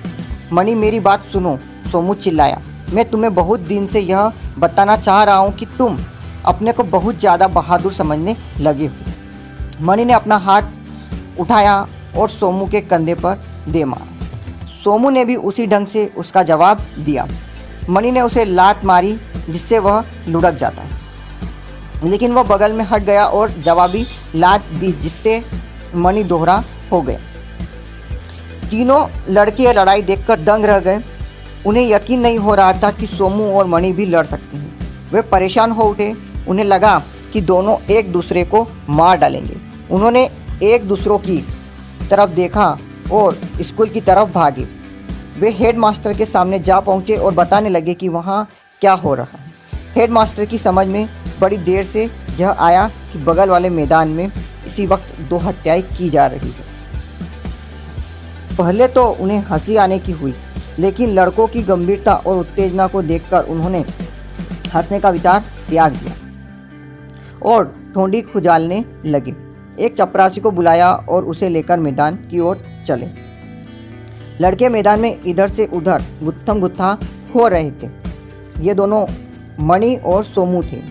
हेडमास्टर साहब और चपरासी ने उन्हें बड़े आराम से अलग कर दिया, जिससे स्वामी को बहुत ताज्जुब हुआ। अब तक वह यही समझता आया था कि मणि और सोमू दुनिया के सबसे ताकतवर बंदे हैं। Chapter 5 is complete. Swami and friends का chapter 6 a friend in need. इसके पहले जो भी चैप्टर थे 5 चैप्टर, उनको मैं ऑलरेडी पिछली वीडियोस में कवर कर चुका हूँ। अगर आपने अभी तक वो वीडियोस नहीं देखी तो डिस्क्रिप्शन में आपको लिंक मिल जाएगी, आप वहाँ से देख सकते हैं। चलिए स्टार्ट करते हैं अ फ्रेंड इन नीड। 3 हफ्ते बाद एक दिन स्वामी शाम के वक्त मणि के घर पहुंचा और धीरे से सीटी बजाई। मणि फौरन बाहर आ गया। अब वे राजम के घर की तरफ यह सोचते हुए चले कि उसने जो यह कहा था कि आज शाम अगर हम उसके यहाँ पहुँच सके तो वह हमें ताज्जुब में डाल देगा। क्या होगा यह? मेरा ख्याल है स्वामी ने कहा कि राजम का मजाक ही है, हमें अपने घर बुलाने की उसकी चाल है। यह कहते हुए वह गटर में गिरते गिरते बचा। उसने फिर कहना शुरू किया, हो सकता है राजम ने कोई बंदर या ऐसा कुछ खरीदा हो। मणि को भी लगा कि यह बात ठीक हो सकती है। वे और भी संभावनाओं पर विचार करते रहे और आखिर में थक कर चुप हो गए। अब वे अपने दुश्मनों की चर्चा करने लगे कि मणि ने कहा, पता है मैं क्या करने वाला हूँ? मैं सोमू की कमर तोड़कर रख दूंगा। मुझे पता है वह कहाँ रहता है, बाजार के पीछे कबीर स्ट्रीट पर। मैंने उसे अक्सर रात को बाजार की दुकान पर पान खाने आते देखा है। पहले मैं पत्थर मारकर सड़क पर लगा लैंप तोड़ दूंगा। कबीर स्ट्रीट एकदम अंधेरी है। मैं वहाँ मुकद्दर लेकर इंतज़ार करूँगा और जैसे ही वह निकलेगा टूटी हड्डियाँ लिए वह ज़मीन पर लौटने लगेगा। स्वामी को यह सुनकर कपकपी छूटने लगी। और यही नहीं, मैं मटर को भी ज़मीन चटा दूंगा और शंकर को सरयू के किनारे पीपल के पेड़ में चुटिया बांधकर लटका दूंगा। राजम के घर तक पहुंचकर वे चुप हो गए। फाटक पर ताला जड़ा था, इसलिए वे दीवार पर चढ़कर भीतर कूद गए। एक नौकर दौड़ता हुआ आया और पूछने लगा, तुमने दीवार क्यों फांदी? तुम्हारे बाप की दीवार है, मणि ने जवाब दिया और हंसने लगा। लेकिन तुम्हें तो चोट लग सकती थी, नौकर ने कहा। तुम्हें इससे क्या, तुम्हें तो चोट नहीं लगी, स्वामी ने भी उसी अंदाज में कहा और हंसा। एक बात और मणि ने कही, तुम पुलिस सुपरिटेंडेंट के बेटे हो क्या? नहीं तो, नौकर बोला। ठीक है, मणि ने कहा, हम पुलिस सुपरिटेंडेंट के बेटे से मिलने आए हैं। यह सुनकर नौकर एकदम ठंडा पड़ गया। अब उन्होंने राजम के कमरे के दरवाजे पर धक्के देने शुरू किए। जब भीतर चटकनी खुलने की आवाज़ आई, ये खंबे के पीछे छिप गए। राजम ने बाहर जाकर देखा और फिर दरवाज़ा बंद कर लिया। वे बाहर निकले, दरवाजे पर आए और सोचने लगे कि क्या करें। स्वामी ने चाबी के छेद में मुंह लगाकर बिल्ली की आवाज़ की। इसके बाद मणि ने अपना मुंह लगाया और कुत्ते की तरह भौंकना शुरू किया। दरवाज़ा फिर जरा सा खुला और राजम ने बाहर झाँका। मणि ने स्वामी से कहा कि वह अंधी बिल्ली बन जाए और वह खुद अंधा कुत्ता बनेगा। मणि अपने चारों हाथ पैर से कुत्ता बनकर भीतर घुसा और स्वामी भी इसी तरह बिल्ली बनकर उसके पीछे चलता हुआ कमरे के चक्कर लगाने लगा। राजम को भी इस खेल में मज़ा आने लगा और वह भी थोड़ी थोड़ी देर बाद कभी कुत्ते की और कभी बिल्ली की आवाज़ें करने लगा। इसी बीच अंधे कुत्ते की पीठ राजम की टांग से टकरा गई तो उसने धीरे से काट लिया। इससे ई की आवाज़ हुई और मणि ने आंखें खोलकर देखा कि यह तो राजम नहीं सोमू था। इसी तरह बिल्ली ने भी किसी को काट लिया था और वह शंकर था। मणि यह देखकर धप से रह गया और पैरों पर उठ खड़ा हुआ। वह चारों तरफ देखने लगा। गुस्सा और शर्म दोनों ही उसे घेरे हुए थे। एक कोने में मटर बैठा था जो शैतानी से आंखें मिचका रहा था। उसे लगा कि सबकी गर्दन पकड़ ले। फिर देखा कि बगल में राजम खड़ा था जो उन्हें घूरे जा रहा था।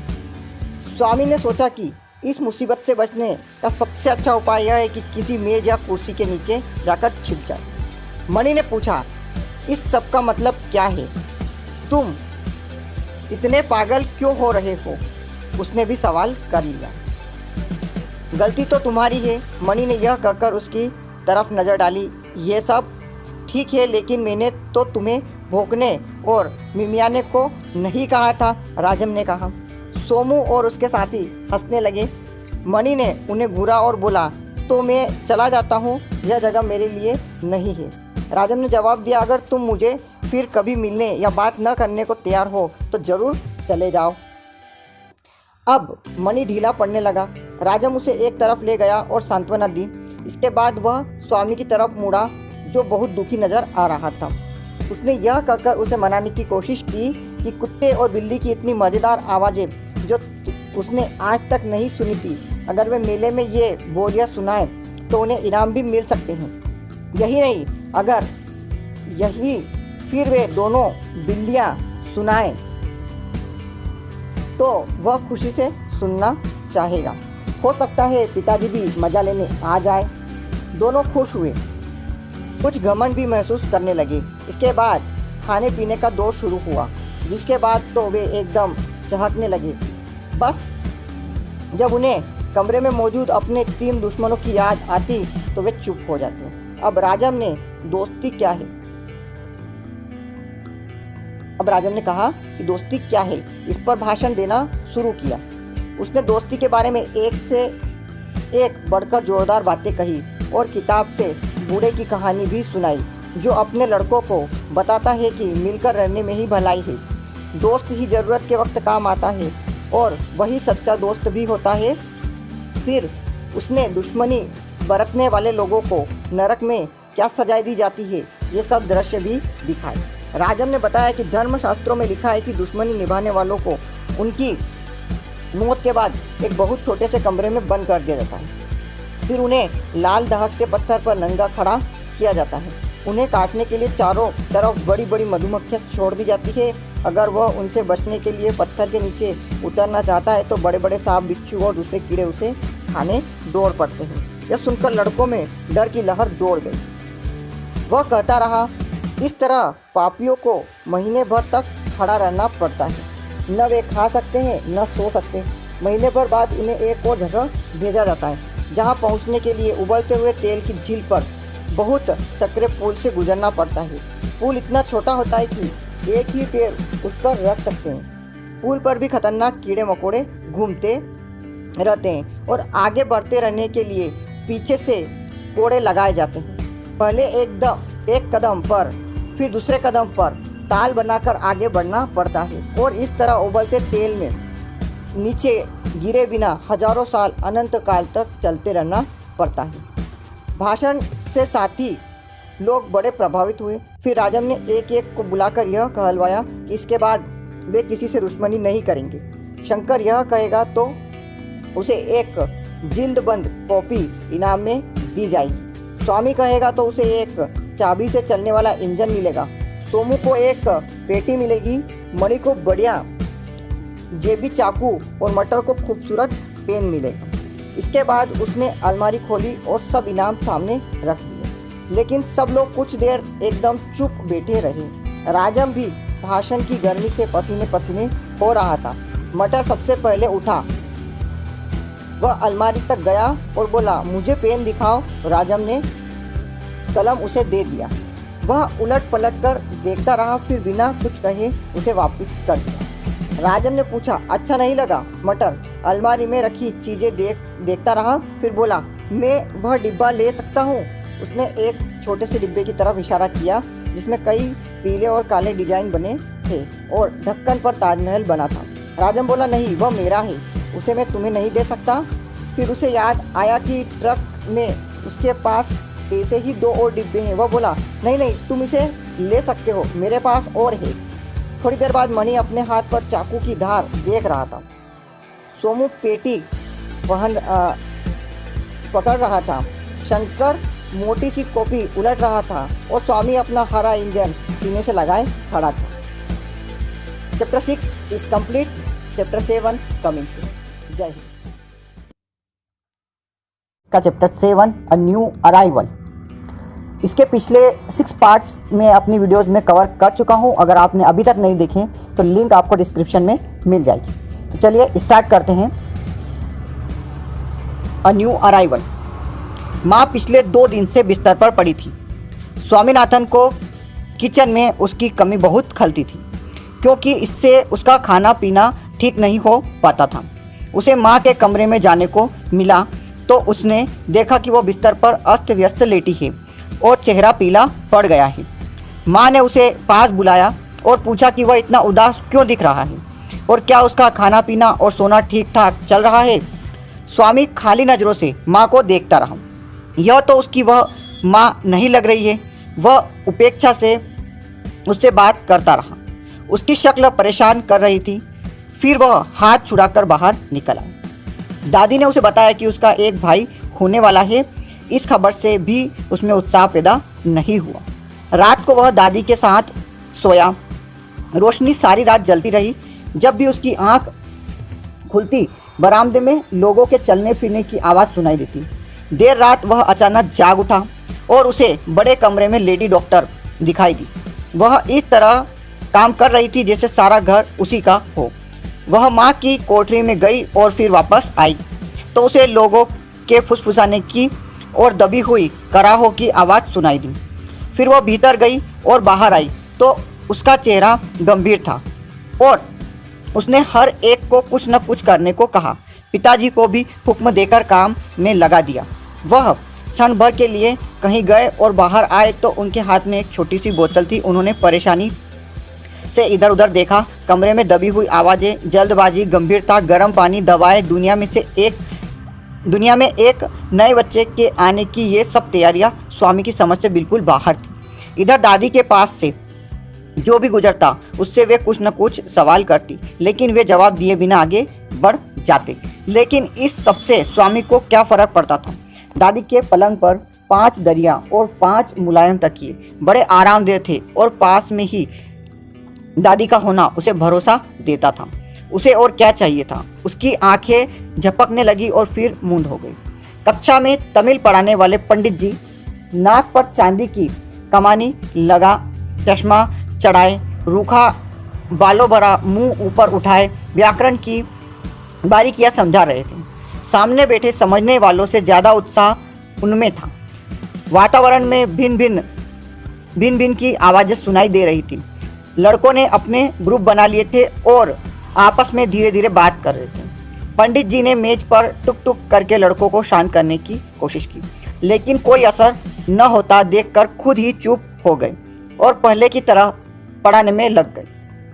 अब शोर और भी बढ़ गया और उनकी आवाज़ उसमें दब गई। किसी को कुछ सुनाई नहीं पड़ रहा था। शंकर और कुछ लड़के सामने पहली बेंच पर बैठे कान ऊंचे किए सुन रहे थे और कलम चला रहे थे। स्वामी और मटर सबसे पीछे की बेंच पर बैठे थे। स्वामी ने कहा, मटर, आज सवेरे मेरा एक भाई हुआ है। मटर को यह खबर अच्छी लगी। बोला, तुम्हें कैसा लगा वो? अरे लगा क्या, अभी तो वह कुछ भी नहीं है, बहुत अजीब सा लगता है। यह कहकर उसने नवजात की नकल करने की कोशिश की। उसने अपनी आंखें बंद कर ली, होठ एक दूसरे से सटा लिए, मुठ्ठियाँ बंद करके छाती पर दबा ली, जीभ बाहर निकाल ली और इधर उधर लुढ़कने का अभिनय किया। मटर यह तमाशा देखकर बेतहाशा हंसने लगा, लेकिन स्वामी ने कहा, उसके हाथ बड़े प्यारे हैं, छोटे से और गुलगुले, पर चेहरा बहुत अजीब है, बिल्कुल लाल मिर्ची की तरह। फिर वे कुछ देर तक पंडित जी की बातें सुनते रहे। मटर बोला, स्वामी लेकिन ये बच्चे बड़ी तेजी से बढ़ते हैं। मैंने इतना ही बड़ा एक बच्चा देखा था, लेकिन दोबारा जब उसे देखा तो वह एकदम बदल चुका था। Chapter 7 is complete. Swami and friends का चैप्टर 8 बिफोर द एग्जामिनेशन। इसके 7 चैप्टर्स में अपनी प्रीवियस वीडियोस में कवर कर चुका हूं। अगर आपने अभी तक नहीं देखे तो आपको डिस्क्रिप्शन में इसकी लिंक मिल जाएगी। तो चलिए स्टार्ट करते हैं चैप्टर 8 बिफोर द एग्जामिनेशन। इम्तहानों से 2 हफ्ते पहले अप्रैल में स्वामी ने महसूस किया कि पिताजी बहुत बदल गए हैं और यह बदलाव अच्छा नहीं है। अब वह बहुत किंतु परंतु करने लगे हैं और तुनक मिजाज हो गए हैं, जैसे उन्होंने तय कर लिया हो कि बेटे को तंग करते रहना है। अगर वह दादी से बात कर रहा होता तो वे अचानक प्रकट होकर कहते, बेटे इम्तहान पास है, याद है ना? दादी तुम्हारा इंतज़ार कर लेगी लेकिन इम्तहान नहीं करेगा। अगर वह माँ के साथ चल रहा होता तो वे उसे पीछे से पकड़ लेते और डेस्क पर लाकर बिठा देते। इसी तरह रात को तालुका दफ्तर का घंटा जब 9 बजे बजता तो उनके कमरे से आवाज़ सुनाई देती, स्वामी अभी तक तुम सोए नहीं, सवेरे जल्दी उठकर भी तुम्हें पढ़ाई करनी है। स्वामी की ज़िंदगी में ये दिन काफ़ी मुश्किल थे। एक दिन परेशान होकर उसने जवाब दिया, आप मेरे इम्तिहान को लेकर इतने परेशान क्यों हैं?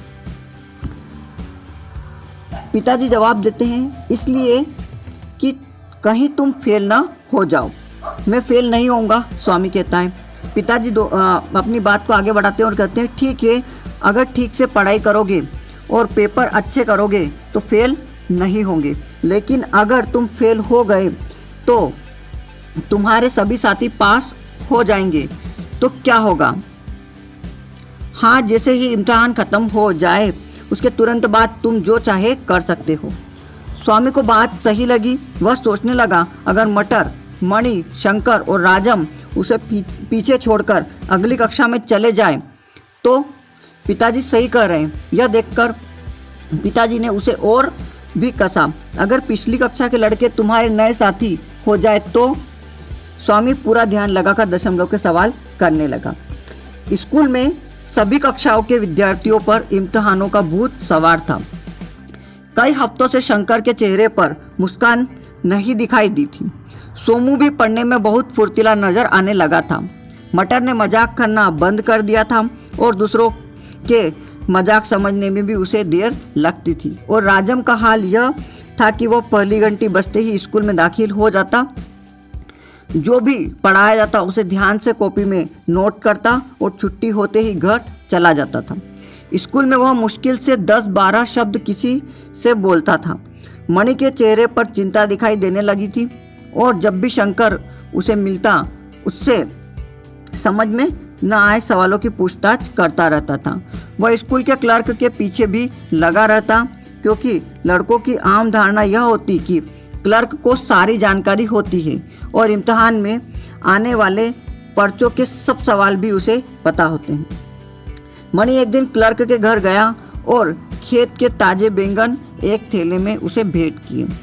क्लर्क बैंगन से भरा थैला देखकर बहुत खुश हुआ और प्यार से मणि को कमरे में ले जाकर उसे एक स्टूल पर बिठा दिया। क्लर्क इस भेंट से बहुत संतुष्ट दिख रहा था। मणि को लग रहा था कि इस समय वह जो भी चाहे उसे मिल सकता है, लेकिन क्लर्क जो कुछ कह रहा था उसका विषय था उसकी बिल्ली जो पास ही चुप पड़ी थी। मणि की समझ में नहीं आ रहा था कि वह कह क्या रहा है। उसके मन में तो इम्तिहान के पर्चों की जानकारी की बातें घूम रही थी।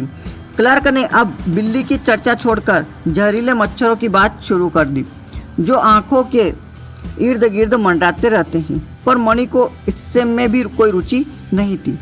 वह तो इस फिराक में था कि कब क्लर्क अपनी बात खत्म करे और वह हमला शुरू कर दे। क्लर्क कहता जा रहा था, इन मच्छरों को कभी आंखों के करीब नहीं आने देना चाहिए। आँख की सब बीमारियां इन्हीं से पैदा होती हैं और अगर कभी कुछ हो जाए तो सबसे अच्छा इलाज है प्याज का एक टुकड़ा काटकर। मणि की समझ में आ गया कि यह बोलना बंद नहीं करेगा, तो उसने बीच में ही अपना हमला शुरू कर दिया। सर, इम्तिहान में अब एक ही हफ्ता बाकी रह गया है। क्लर्क को यह बात अजीब सी लगी। बोला, हाँ ठीक है, एक हफ्ता रह गया है। तुम्हें अच्छा बड़ा प्याज लेना चाहिए जिसमें खूब रस हो, छोटा सूखा प्याज नहीं। मणि ने प्याज की उपेक्षा करते हुए कहा, सर मुझे इम्तिहान की बड़ी फिक्र हो रही है, और चेहरे पर भय का भाव लाने की कोशिश की। यह सुनकर मुझे अच्छा लग रहा है तुम जमकर पढ़ाई करोगे तो जरूर पास हो जाओगे। क्लर्क ने ज्योतिषी बनते हुए जवाब दिया। देखिए सर, मुझे इम्तिहान से बहुत डर लग रहा है, रात को नींद नहीं आती। अगर आप मुझे कुछ ज़रूरी बातें बता सके, मुझे इतना ज़्यादा पढ़ना है। मैं वह सब गैर ज़रूरी चीज़ें नहीं पढ़ना चाहता जो इम्तिहान में पूछी ही न जाए। इस तरह उसने अपना उद्देश्य समझाने की कोशिश की। क्लर्क समझ तो गया कि वह क्या पूछना चाहता है, लेकिन बचते हुए उसने कहा, ठीक है, तुम्हें वही हिस्से पढ़ने चाहिए जो ज़रूरी हो। मणि भी समझ गया कि चालाकी से काम नहीं चलेगा, इसलिए उसने साफ पूछा, आप यह बताइए कि इम्तिहान में क्या क्या सवाल आएंगे। क्लर्क ने इनकार करते हुए कहा कि उसे पर्चों के बारे में कोई जानकारी नहीं है। मणि ने चापलूसी करते हुए कहा कि आपको नहीं तो किसको पर्चों का पता होगा। क्लर्क ने पीछा छुड़ाने की दृष्टि से ऐसी बातें करनी शुरू की जो मणि की नज़र में बहुत उपयोगी थी। क्लर्क को तो यह भी पता नहीं था कि उसकी कक्षा में क्या पढ़ाया जाता है। फिर भी उसने कहा, देखो, तुम्हें भूगोल पर ज़्यादा ध्यान देना चाहिए। हो सकता है कि तुम्हें नक्शे का काफ़ी अभ्यास करना पड़े, और जहाँ तक गणित का सवाल है, तुम्हें हर रोज़ कम से कम 5 सवाल हल करना चाहिए। ऐसा करोगे तो तुम सारी गणित इस तरह हजम कर सकोगे जैसे केला खाकर कर लेते हो। और अंग्रेजी के बारे में क्या करूं? अंग्रेजी की चिंता मत करो, तुमने पूरी किताब पढ़ डाली है। जी पढ़ डाली है, मणि ने डरते डरते कहा। तो फिर ठीक है, अब तुम यह करो कि ज़रूरी पार्ट फिर पढ़ लो, और वक्त मिले तो दोबारा तिबारा दोहरा लो, इतना काफ़ी होगा। ताजुब है कि मणि इस उपदेश से संतुष्ट हो गया। घर लौटते हुए वह सोचता रहा कि बैंगन खरीदने में उसने जो पैसा खर्च किया था वह बेकार नहीं गया।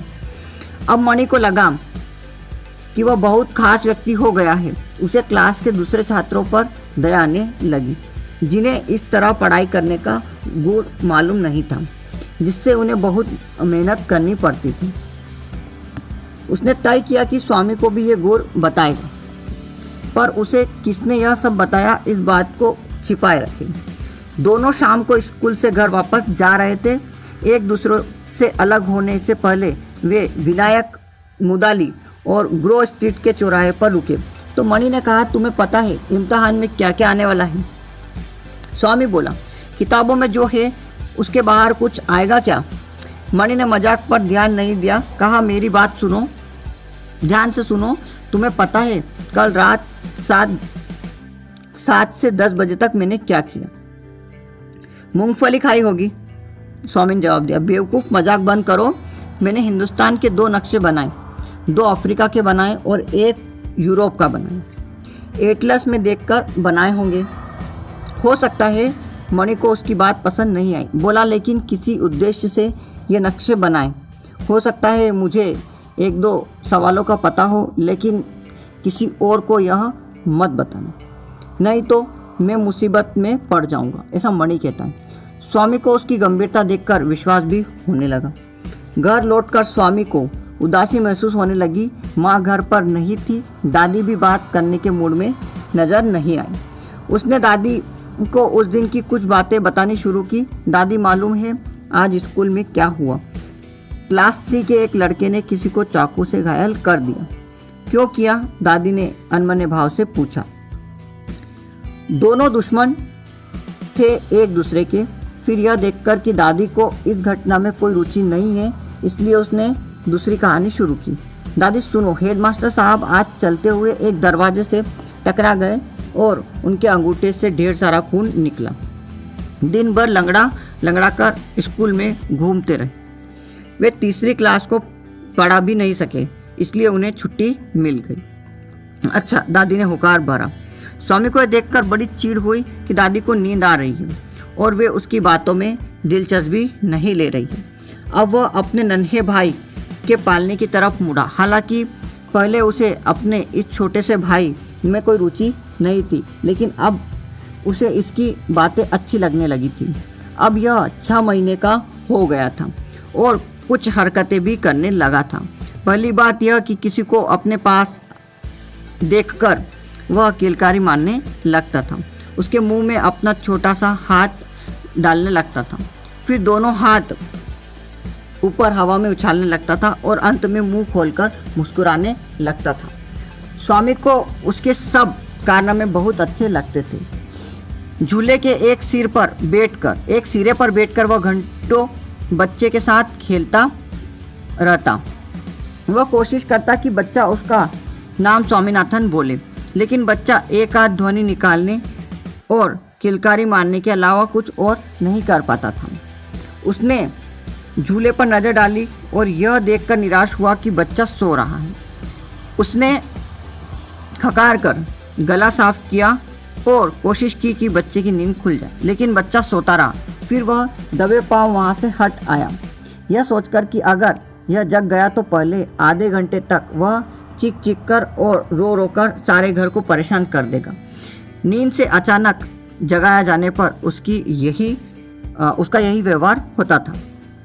शाम के वक्त घर पर बने रहना उसे बहुत परेशान करता था। इस समय सरयू के रेतीले तट पर मणि के साथ घूमते हुए गपशप करना उसे अच्छा लगता था, लेकिन इम्तिहान खत्म होने तक उसके इस तरह घूमने पर पिताजी ने पाबंदी लगा रखी थी।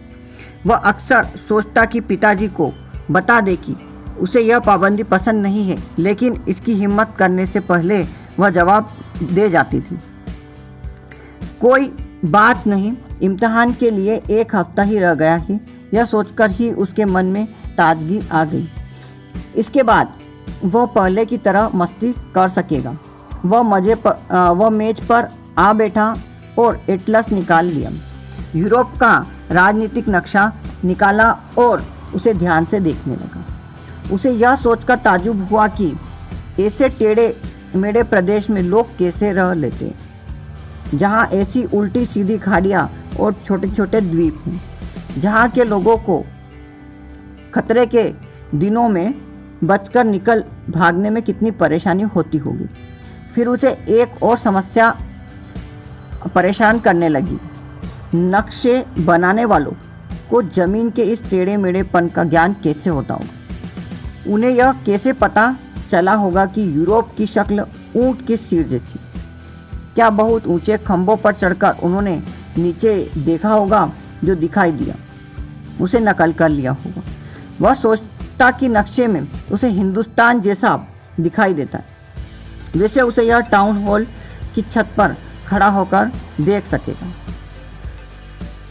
वह इस छत पर कभी गया नहीं था और न जाना ही चाहता था।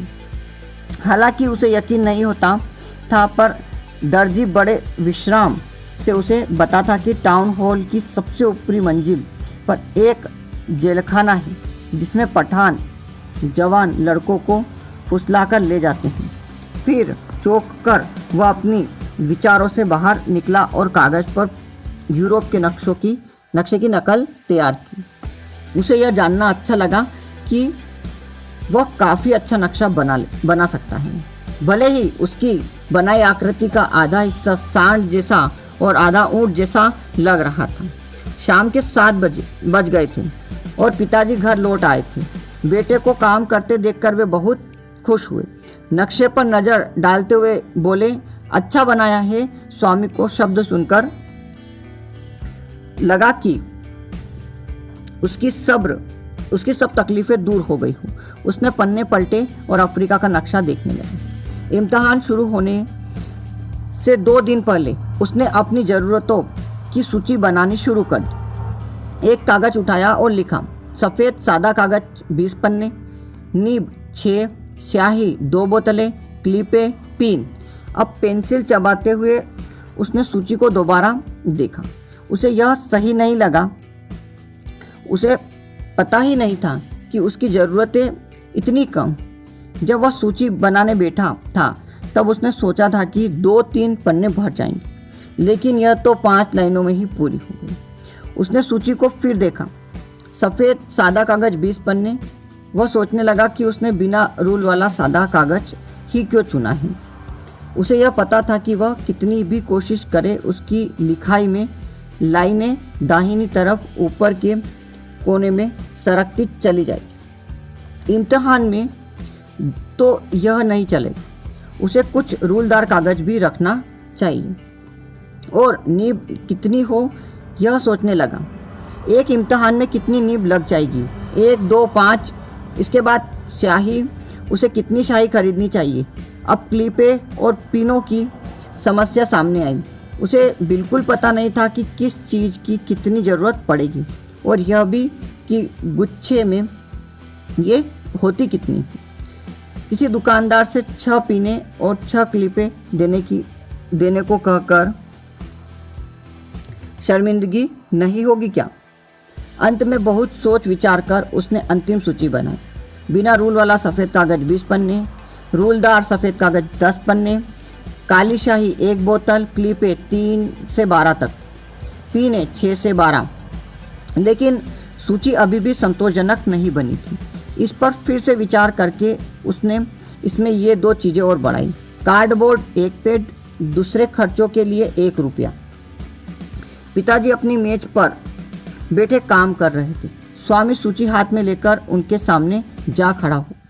पिताजी काम में इतने व्यस्त थे कि उन्हें स्वामी के आने का पता नहीं लगा। स्वामी ने सोचा कि वह किसी और वक्त उन्हें यह दिखाएगा। खाने के बाद अगर इसकी बात करेगा तो ज़्यादा अच्छा रहेगा। वह दबे पांव बाहर निकल आया। जैसे ही वह कमरे से निकला पिताजी की आवाज़ सुनाई दी, कौन है? आवाज़ उसे सख्त लगी। तुरंत दूसरी आवाज़ आई, मैंने पूछा कौन है? जैसे शेर की गरज थी और वे उठकर स्वामी के पास आ खड़े हुए। स्वामी तय भी नहीं कर पाया कि वहाँ रुके या जवाब दें। तुम थे? पिताजी ने पूछा। स्वामी ने जवाब दिया, जी। पिताजी बोलते, बेवकूफ़, तुम जवाब नहीं दे सकते थे और मैं हूँ कि चिल्लाता जा रहा था, कौन है, कौन है? इस घर में कोई 1 सेकंड शांति नहीं रख सकता। मैं हूँ जो काम में लगा हूँ और मिनट मिनट पर कोई न कोई आकर कुछ कहने लगता है। मैं काम कैसे करूँ? जाकर अपनी माँ से कह आओ कि वह मेरे कमरे में कभी ना आए। तेल वाला या सब्जी वाला कोई भी पैसे मांगने आए, मुझे परेशान न किया जाए। किसी को घर में मत घुसने दो। तुम्हारी माँ तो सोचती है और तुम्हारे हाथ में यह कागज़ कैसा है? कुछ नहीं है पिताजी। यह कहते हुए स्वामी ने कागज़ अपनी जेब में ठूस ली। लेकिन यह है क्या? पिताजी चीखे और कागज़ उसकी जेब से निकाल ली। मैं पूछता हूँ है क्या यह?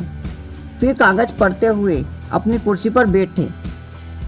स्वामी ने 2-3 दफ़ा खासकर गले में आवाज़ पैदा की और कहा, यह मेरे इम्तिहान की सूची है। क्या सूची? इम्तिहान की? परसों से इम्तिहान शुरू हो रहे हैं, उसको आपको पता है? स्वामी कहता, पता है, और तुम बेलगाम गधे की तरह घूम रहे हो। और क्या वाहियात सूची है यह?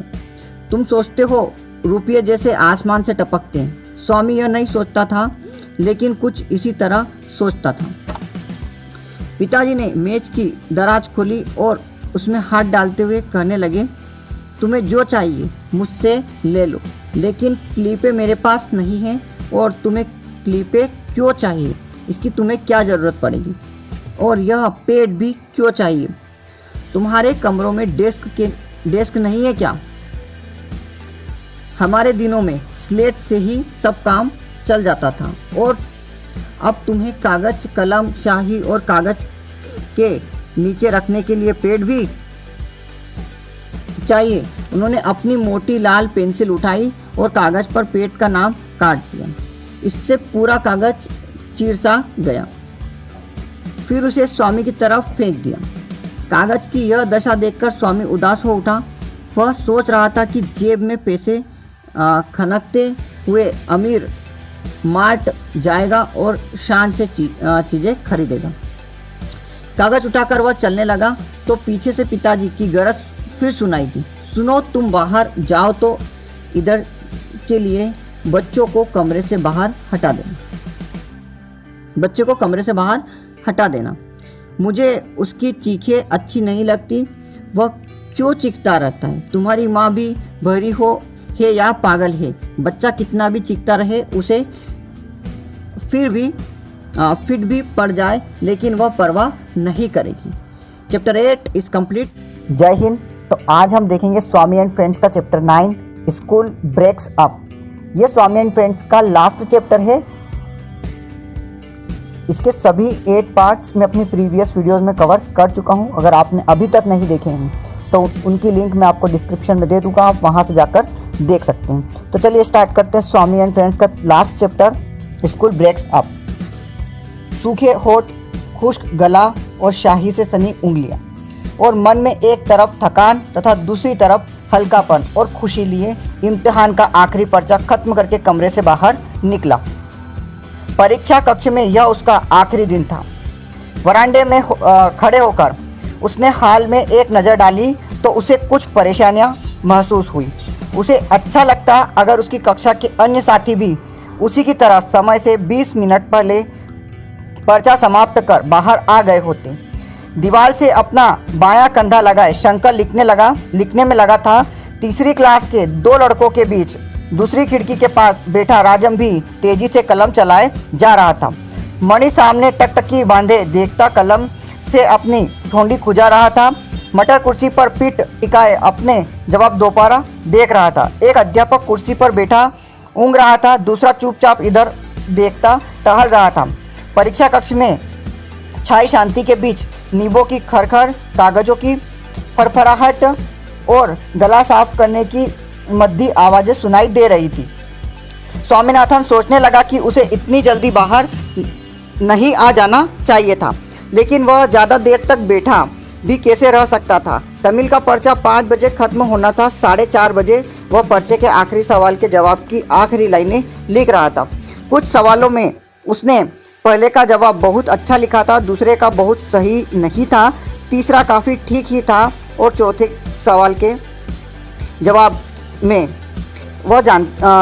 के जवाब के बारे में वह जानता नहीं था कि जवाब गलत है, पर इसका सही जवाब तो उसे पता ही नहीं था।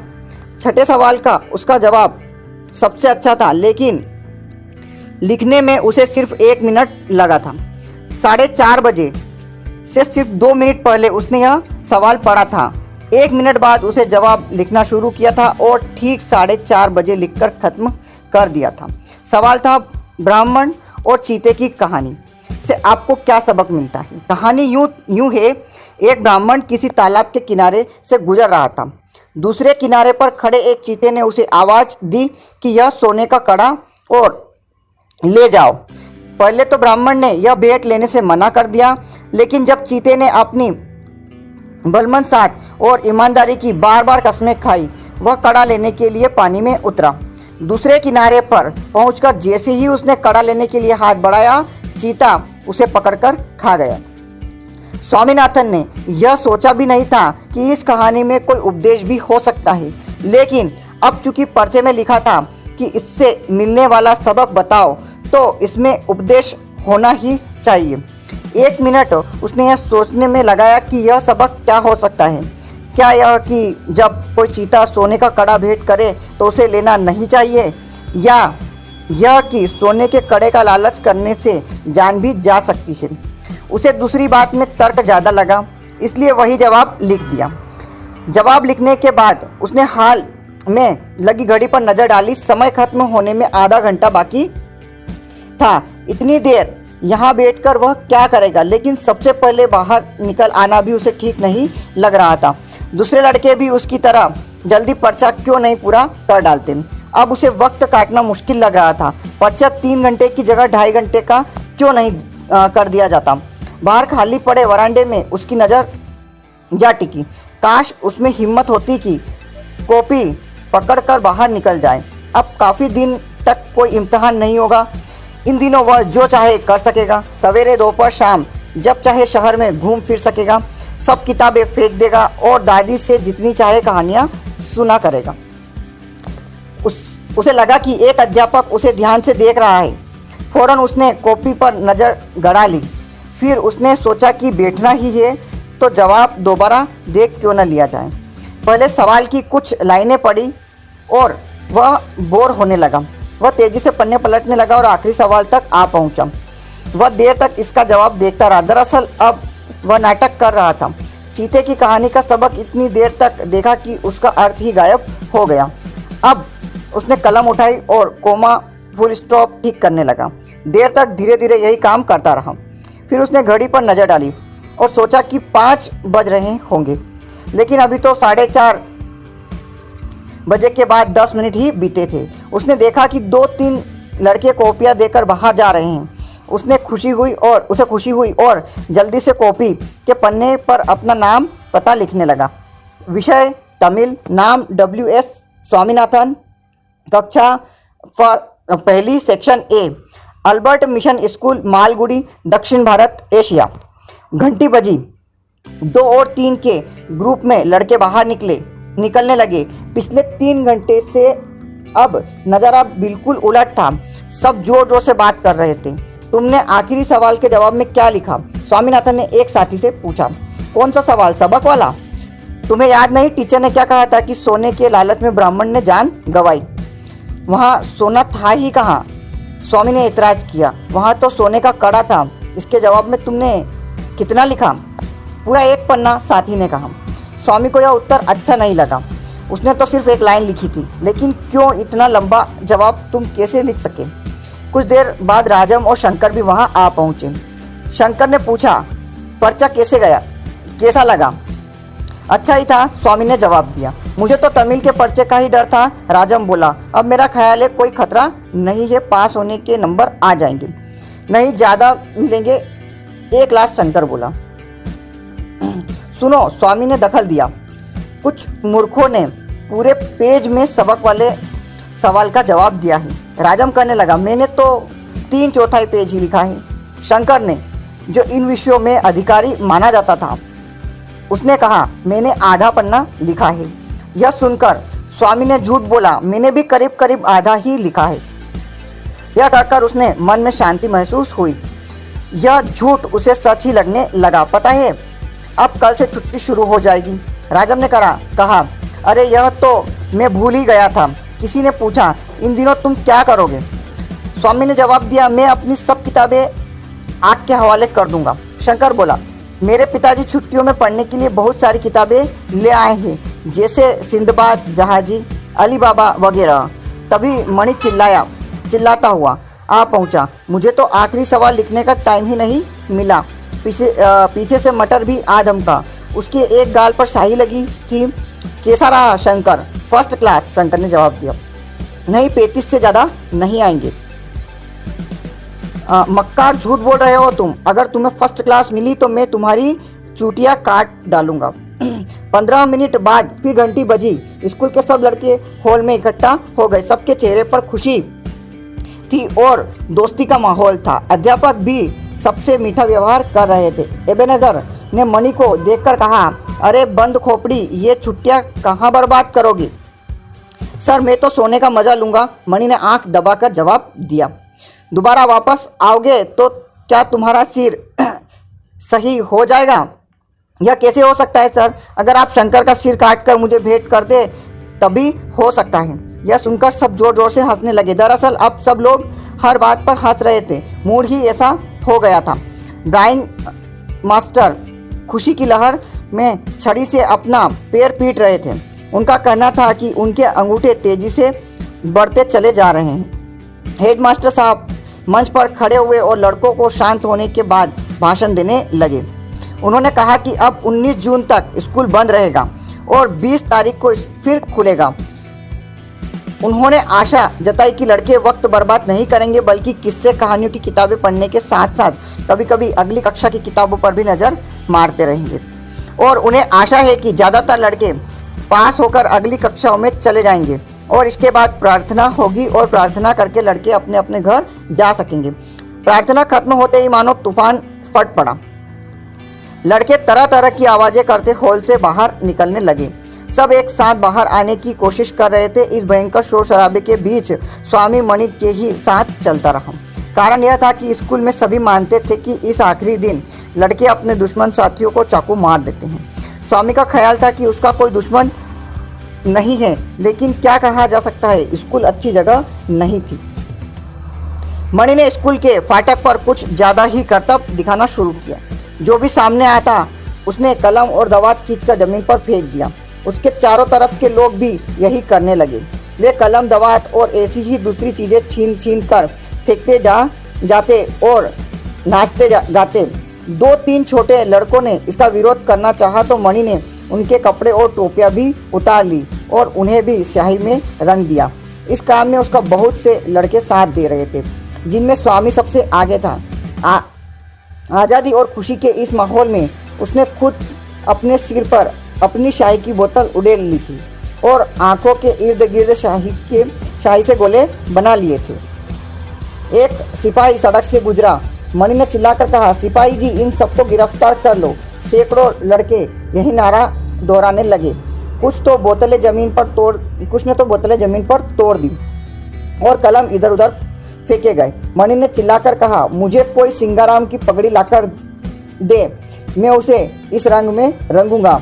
सिंगाराम स्कूल के चपरासी का नाम था, जो इस हुड़दंग में हिस्सा नहीं ले रहा था।